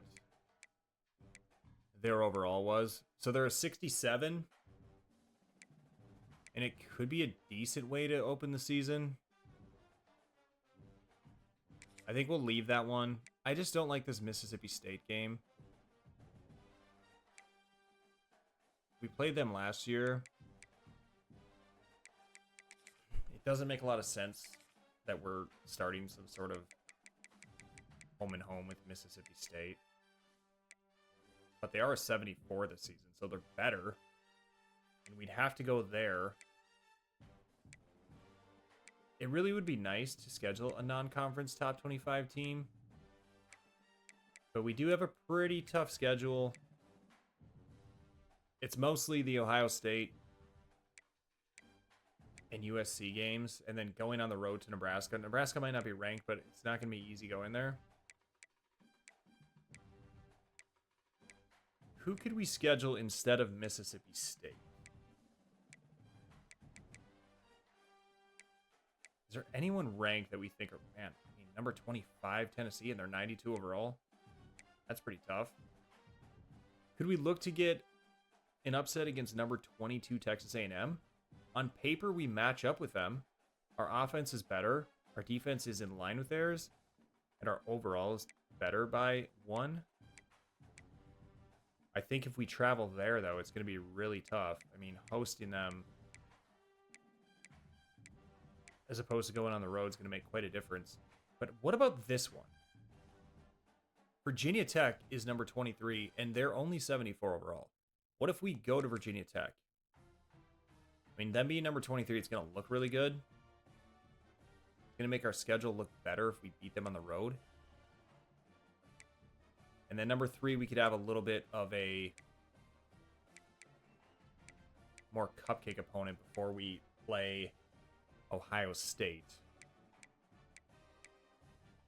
So who do we want to bring to town before the Ohio State game as our warm-up? Be interesting to play Cincinnati because we have a lot of recruits right now that we're going head-to-head with.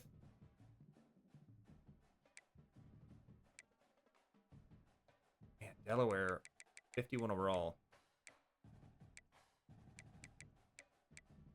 Worse than most of the FCS schools.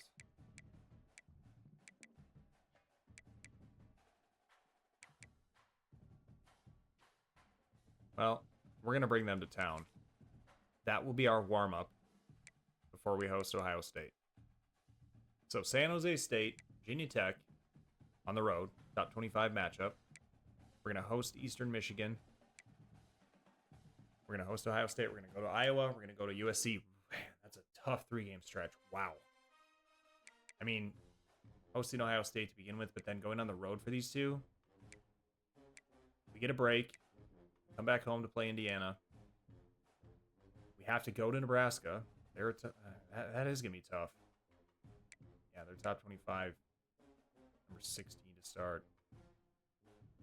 We have to go to Maryland. We're going to come back home. We're going to host Washington, Illinois, and Wisconsin to round out the regular season. This one isn't for the weak, but it's a chance to really make some leaps this year. And I think I like it. So the preseason Heisman's, DJ Lagway, name will recognize.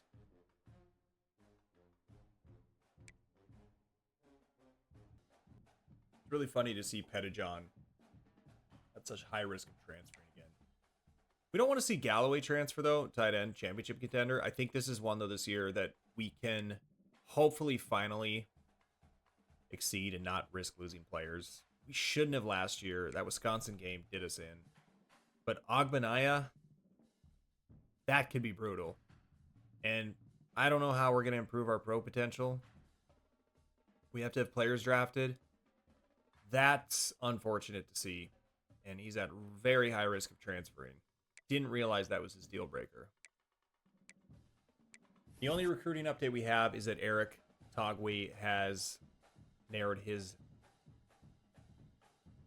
schools down to 8. And for 5th, we may have to look at red shirts. We have to look at our depth chart, get things set up.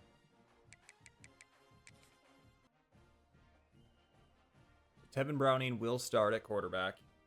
Again, the best quarterback we've had in the Chuck Cross era. Pratt, Maponga, Hester at running back. I mean to go to fullback. Of course, Whitley will be there. He's the only one. Daniel Hayes returns. Sissy returns. Greg Joe will have to fill that third wide receiver role. Just a true sophomore. Again, ideally, we would have redshirted him. We just didn't have enough last year. And same with Chick this year. We'd like to redshirt him, but we need to bring in more talent. Julian Johnson. I mean, he returns as the starter. These two are really similar. Man, you couldn't get much closer in their overall than what these two are. I think we will start Johnson. Galloway will be... He'll see the field plenty. He's a risk of transfer. I just hate that Ogbanaya may also be a one and done here and never play. It's so unfortunate because he's going to be really good.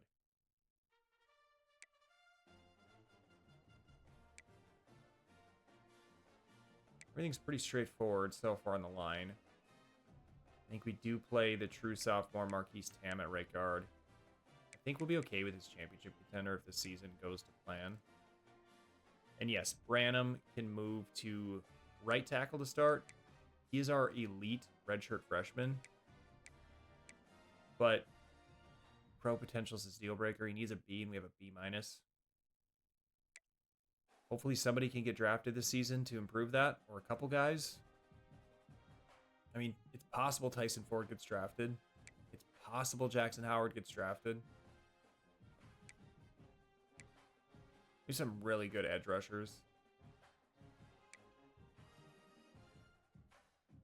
I really do like where we're at with our D-line. D-tackle has a little room to be desired, but we're actually going to start Pettijohn at the Sam linebacker position. I guess that makes sense.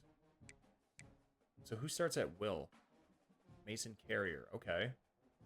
I suppose. Middle linebacker's rough. And the funny thing is, Labino is probably going to transfer. He's at least at pretty high risk. That is our biggest downfall defensively, or we'd be probably an 88 overall. We had even 75 overall starting middle linebackers. Corner is phenomenal. We are very loaded with our top 3 there. Safeties are very good as well. I always had good safeties these first 2 years, and that will be a trend that continues this year in year 3. How about kick returner? Maponga. Okay, and Greg Joe, and then at punt returner, Danielle Hayes. Their third down back. Pratt will be the third down back as well. Will be the power back. In the slot will be Greg Joe. Good speed for that. Wish his acceleration was a little bit higher. Jackson Howard. Be the rushing left end, and then the rushing right end will be the returning Riley Pettijohn. Sub linebacker is Jameer Stuckey. He's a strong safety, actually, but Pettijohn being one of the edge rushers, I guess that makes sense. Nestor will be in the slot. Okay. Peyton Jones or Sullivan could play nose tackle.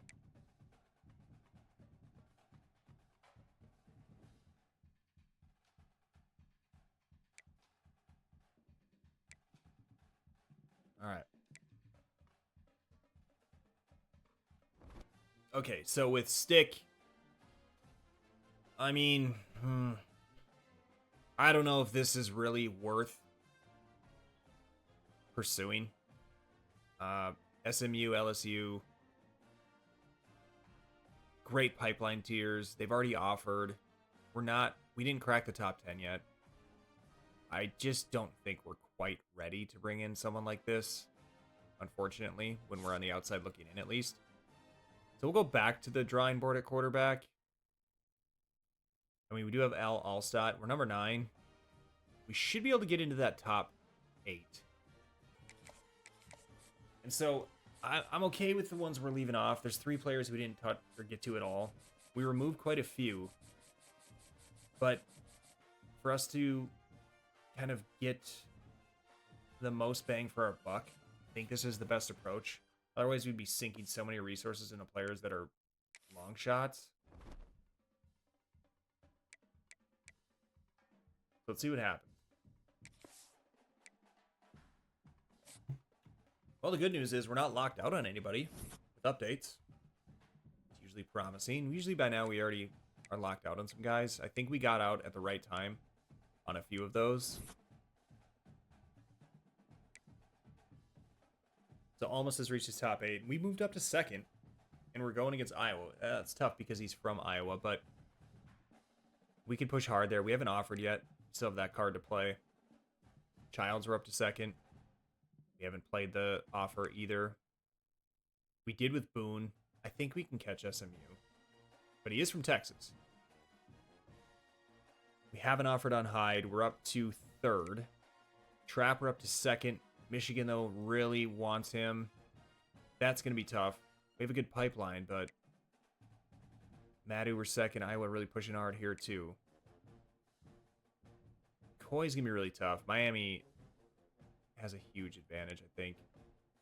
Moffitt reaches top 8, and we're 4. So, we climbed.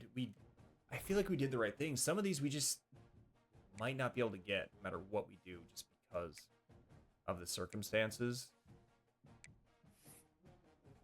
Wisconsin falls week 0 to Pittsburgh. Pretty lopsided affair. I'm excited to see how this team plays. I mean, this is the best we've been on paper. And we're really strong defensively, other than linebacker, namely the middle linebacker position, and then just our wide receiver group. But otherwise, we're really well-rounded. So we'll play this one. We'll come back to recruiting after.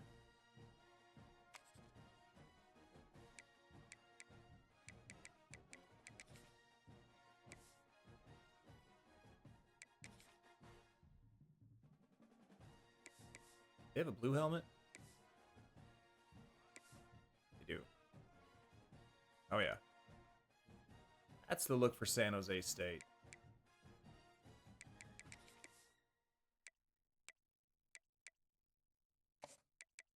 Okay. Home opener, season opener. Season 3.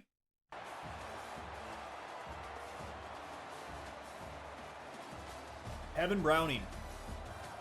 3rd season, 3rd starting quarterback, but our best quarterback yet. Drake Lindsay was a redshirt freshman in year 1, but he was only a 72 overall. Tevin Browning's a redshirt freshman. He's an 81.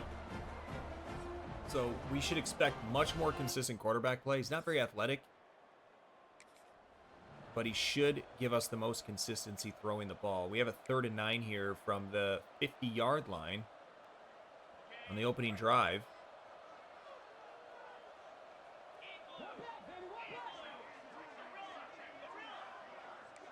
What? Oh, I don't want a slot fade. I wanted a comeback route. Curl may work. We're going to try for Johnson. And even though he's a little bit improved, he still isn't able to fight through contact. And we do get the ball back after the defense makes a stop. We're going to get to play this whole drive. We're starting from our own 20. Pratt will get the first down carry. And he'll fall ahead for a good gain of 4. We want to continue keeping our running backs fresh, so we'll continue that strategy this year. We can see some Mapanga this season as our running back number 2. Pratt, patient run, breaks a tackle. Picks up another 4. It'll be 3rd and 2. Now, we really are probably going to prefer to run to our left side. That's the strength of our line. Pratt's got a hole this time. They open one up, and he gets up to the 40. 5 carries for 22 yards to start this season opener. We're going to go right back to him. They're going to bring a run, but it's a big hole. Pratt, open field, 30, 25, and into San Jose territory to the 24-yard line. The offensive line creating some huge holes here on this drive. It's been all DeMarcus Pratt.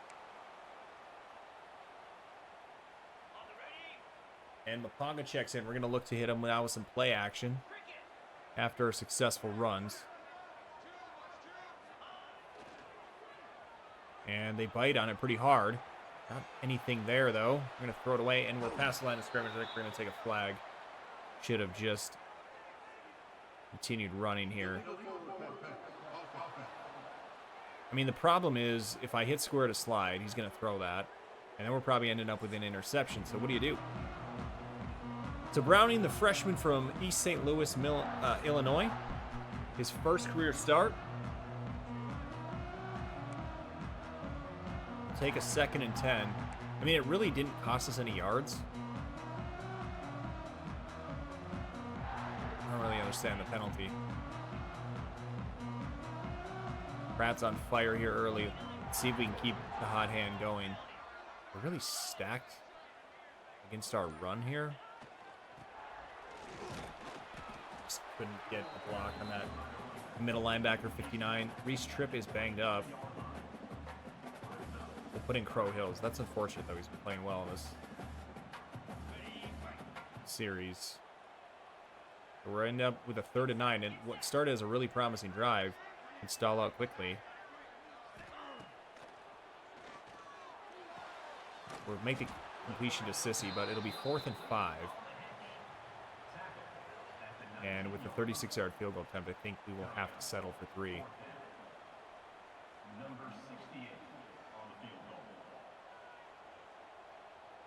So Kyle Mount returns to kick this year, but he's threatening to leave because of his deal breaker. We're not going to be too torn up if that is the case. He'll knock this through to give us our first points of the season. We wanted more, but we have another opportunity here on a 3rd and 7 from the San Jose State 48-yard line. Our defense playing really well so far.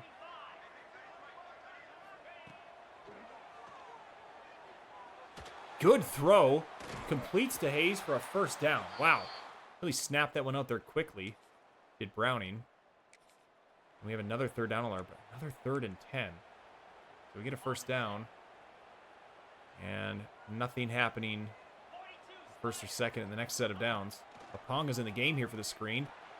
And we're just not going to sustain a block. We're actually going to end up losing yards. We'll have to punt. That's disappointing. Yet to find the end zone, and now San Jose State has. Our defense suddenly breaks.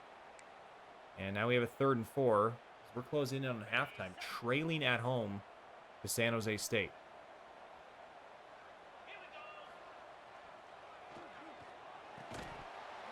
Greg Joe unable to complete that one.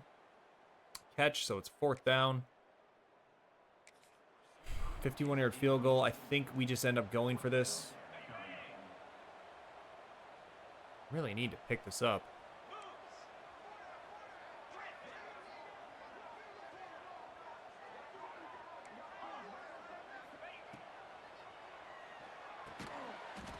Fortunately, the experienced receiver in Hayes, our best receiver, does complete that catch. And we have a red zone alert here from the 14. Pratt back in the game. Take this handoff. Nothing doing. We lose a yard. 2 yards, in fact. That'll bring us to the 2-minute timeout. I think we're going to get the snap off. We don't. So, 2nd and 12. And we just keep stalling out on these drives.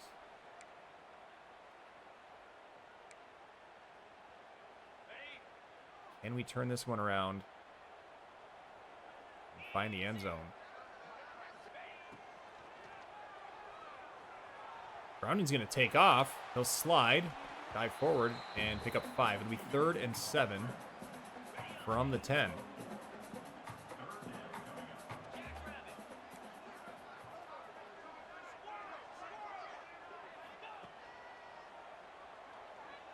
We're going to hit Pratt out of the backfield.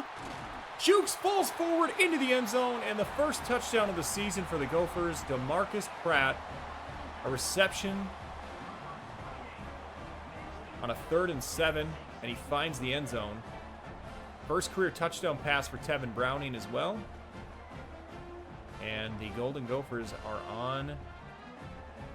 in the touchdown score column, I should say. I'll make it 10-7. We have another 3rd down alert here before halftime from the 49. Did we turn them over? No, they punted.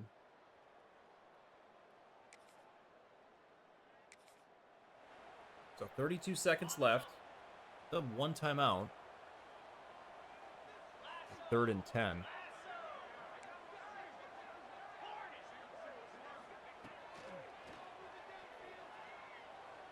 Maybe a window to jump. Oh, it's intercepted. Wow. Good play by the defense. A little bit too tight of a window. They were set up well to defend those routes. Hopefully we can keep them on the end that we do. Keep them off the board here. 3rd quarter now. We're up to their 16. How do we get here? An interception by Jameer Stuckey. So we get a nice opportunity from their 16. Really like to open this one up. Game is way too close. Dangerous throw. The catch is made. Up to the 3 is Johnson.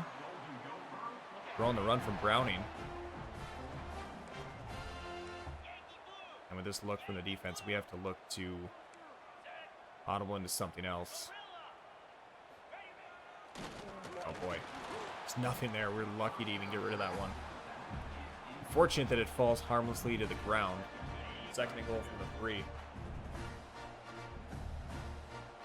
And try to pound it down their throats here from the 3. Pratt runs into his own man and falls. And it'll be 3rd and goal from the 2.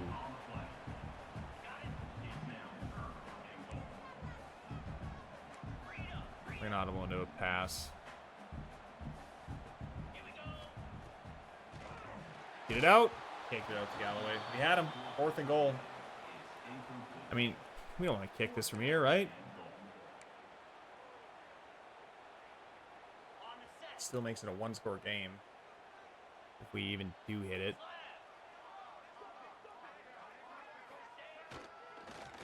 And we gets there too quickly.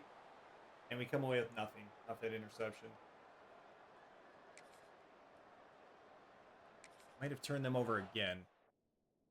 Yeah, Trevon Howard. Huge interception. I'll start this one from their 4. I mean, struggled to get it in from inside the 5 on the last drive. Can we capitalize this time? The AI is so insane inside the 5-yard line in college football 26. I mean, what are you supposed to do? You're running RP. There's nothing there. I don't know. It's a little bit head scratching because there's just really nothing here on any of these plays. And that's oh god. So we have to settle for a field goal. I don't know what to do. I don't know. It's insanely hard to get a look in these goal line situations. You can't run the ball, even though we're better than them. You can't throw it. I don't know what you're supposed to do. So it's 13-7. It's an ugly game. 2 interceptions. We only come away with 3 points. 3rd and 4 from their 34. I mean, we were set up to run a draw. I don't think I care for this. It just doesn't help that we don't have a lot of talent at wide receiver either.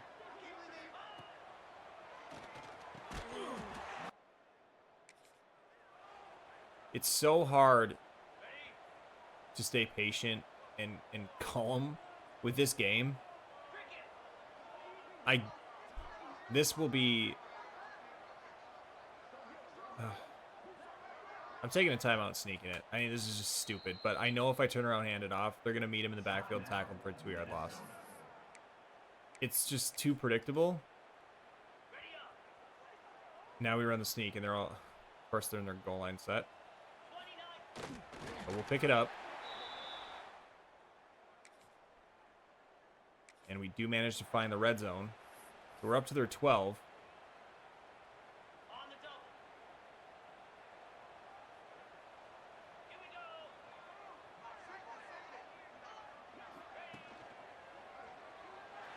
Get it out.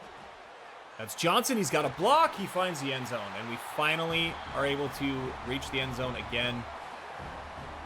Fortunate that we had a nice block downfield to open that one up. So the play action actually works. He was under pressure, but Julian Johnson, his first touchdown of the season. Tevin Browning takes the contact. Good block downfield. And a Minnesota touchdown to make this 21-7. We have another red zone alert. Defense playing very well. We had a fumble recovery. John Nestor. First and goal from the 4. Can we run the ball in? For the love of God. New goal line fade. Watch this guy on the edge recover out there quickly, too. Just stupid. It's so dumb that they can do that. I'd love to see a player lined up like that in real life and recover that quickly. Absolutely nuts.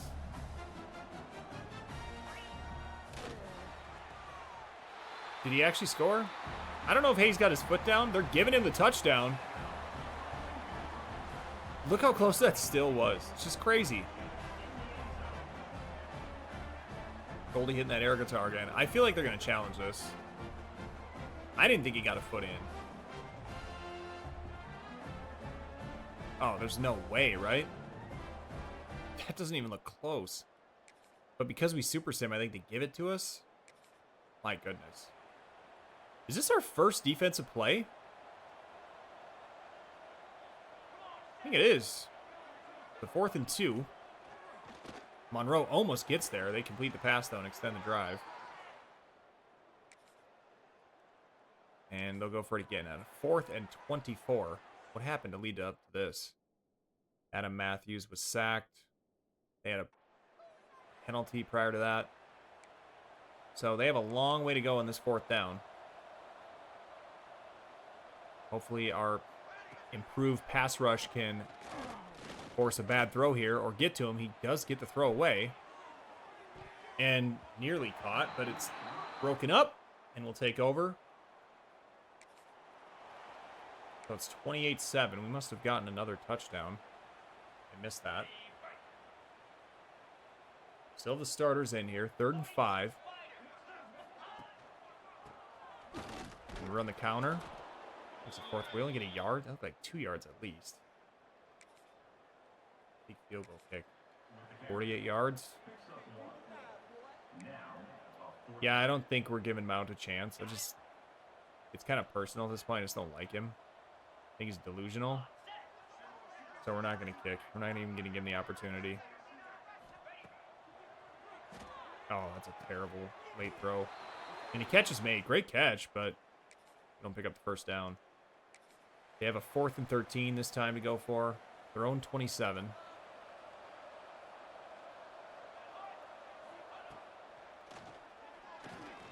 Take another deep shot. Broken up. First down Gophers from the San Jose State 27.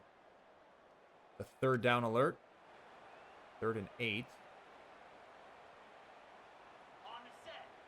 We want to get in a rhythm with our passing game.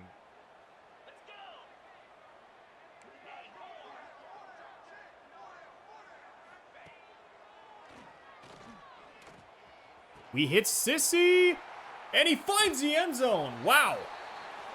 Good throw across field from Browning.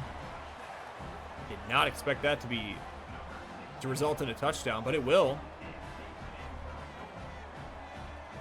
I'll make it 34-7 in the opener. Ismail Sissy crossing route. We hot routed to this. Just outruns the defense. Just more athletic. Almost ran into Goldie. It's been devastating to take his legs out. Oh, they're threatening to score here. 4th and 1 from our 11. 1:15 left.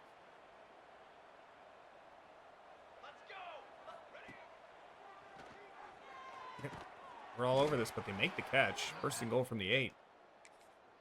And they'll score. So, pride points for San Jose State to end the game, but Coach Cross picks up, and his Gophers pick up their first win of our 3rd season. How about freshman Tevin Browning? 4 touchdowns today, 237, 52% completion percentage. We hope to see that improve. I mean, against an inferior opponent like this, you'd like to see him completing a higher clip of his passes. So we're going to take the win. It was a slow start.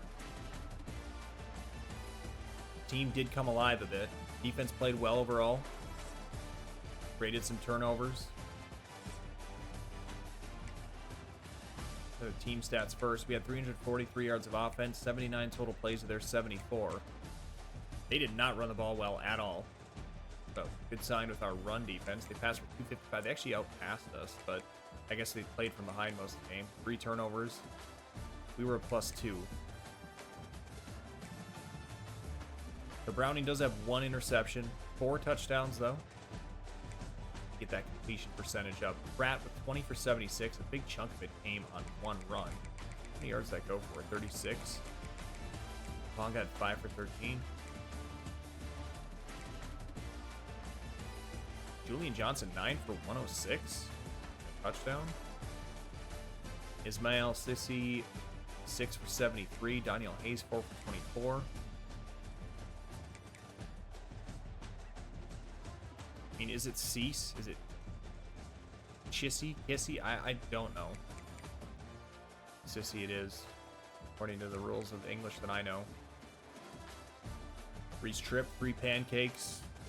Defensively, Stuckey with an interception. Trevon Howard with an interception. 2 sacks for Tyson Ford. 2 sacks for Jackson Howard. These are Jackson Howard, the transfer from Wisconsin. And Riley Pettijohn, the man, the revolving door. He left, he came back, might leave again. He had a sack. Manny Labino, our starting Mike linebacker, with a sack today as well. Well, we're 1-0. Now we have a nice little challenge in week 2. We're going to go on the road.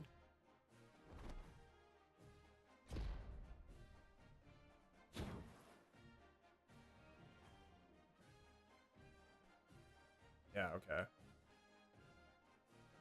Yeah, dude's played 1 game here. Set the career sack record. Congrats, bro. Alright. Can they fix that?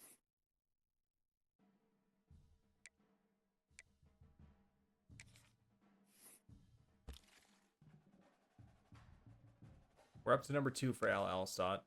Haven't offered yet. I think we're going to have to. Don't have a lot of hours to spend.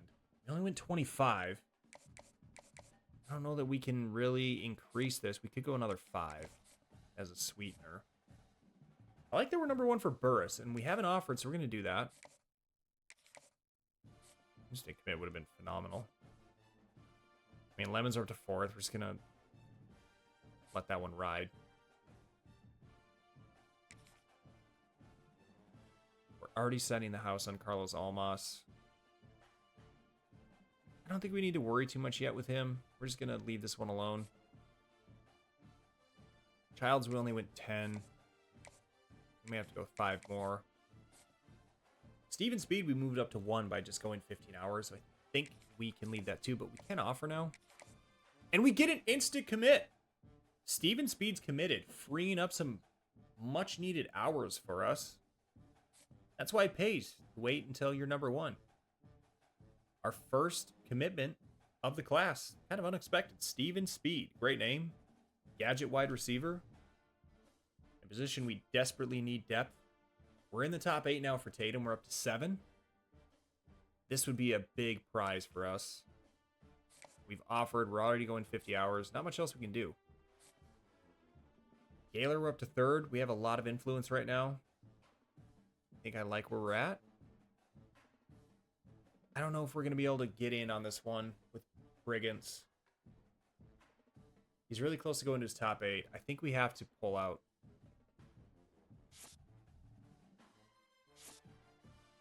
Yeah, I know. That was maybe not the best choice of words, but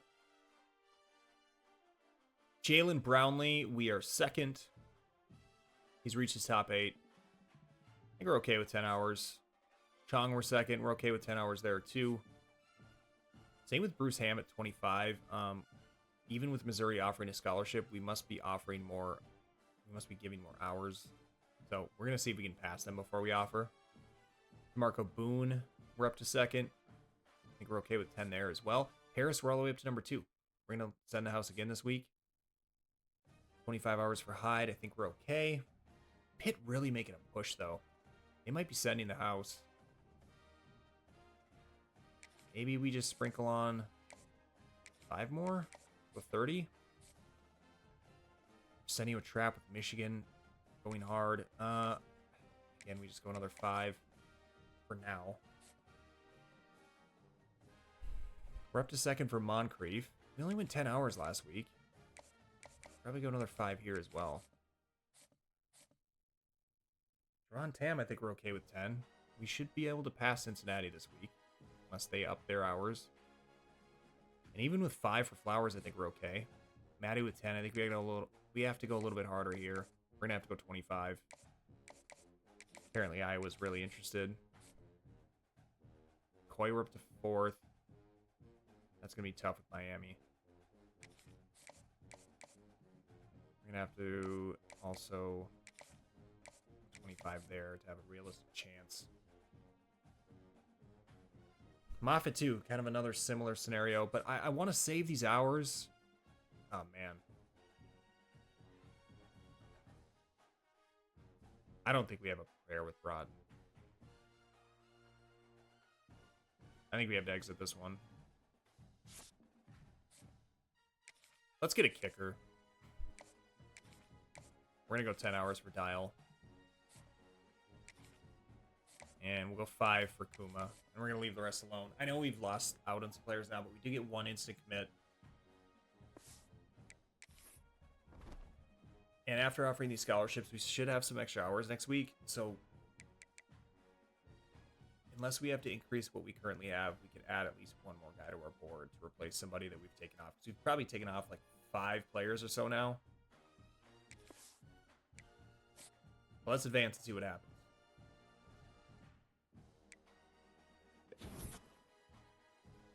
No lockouts. And we're first in all these guys that have narrowed down to 8. Championship contender with that win is all the way up to a B-. From a C, I believe. Galloway's still at risk of transfer, even with that. I think we have to get to a B. It's the pro potential that really worries me, and playing style, of course. Those are 2 of the harder ones to really change. So we're first for All-Star now. Burris, we're up to 1. I think we already were. Tatum, we're all the way up to 1. Tatum would be huge. Congo up to 1. I didn't really expect to get up to 1 for Tatum. Kind of wishing I wouldn't have offered now. Some miracle we could have gotten an instant commitment.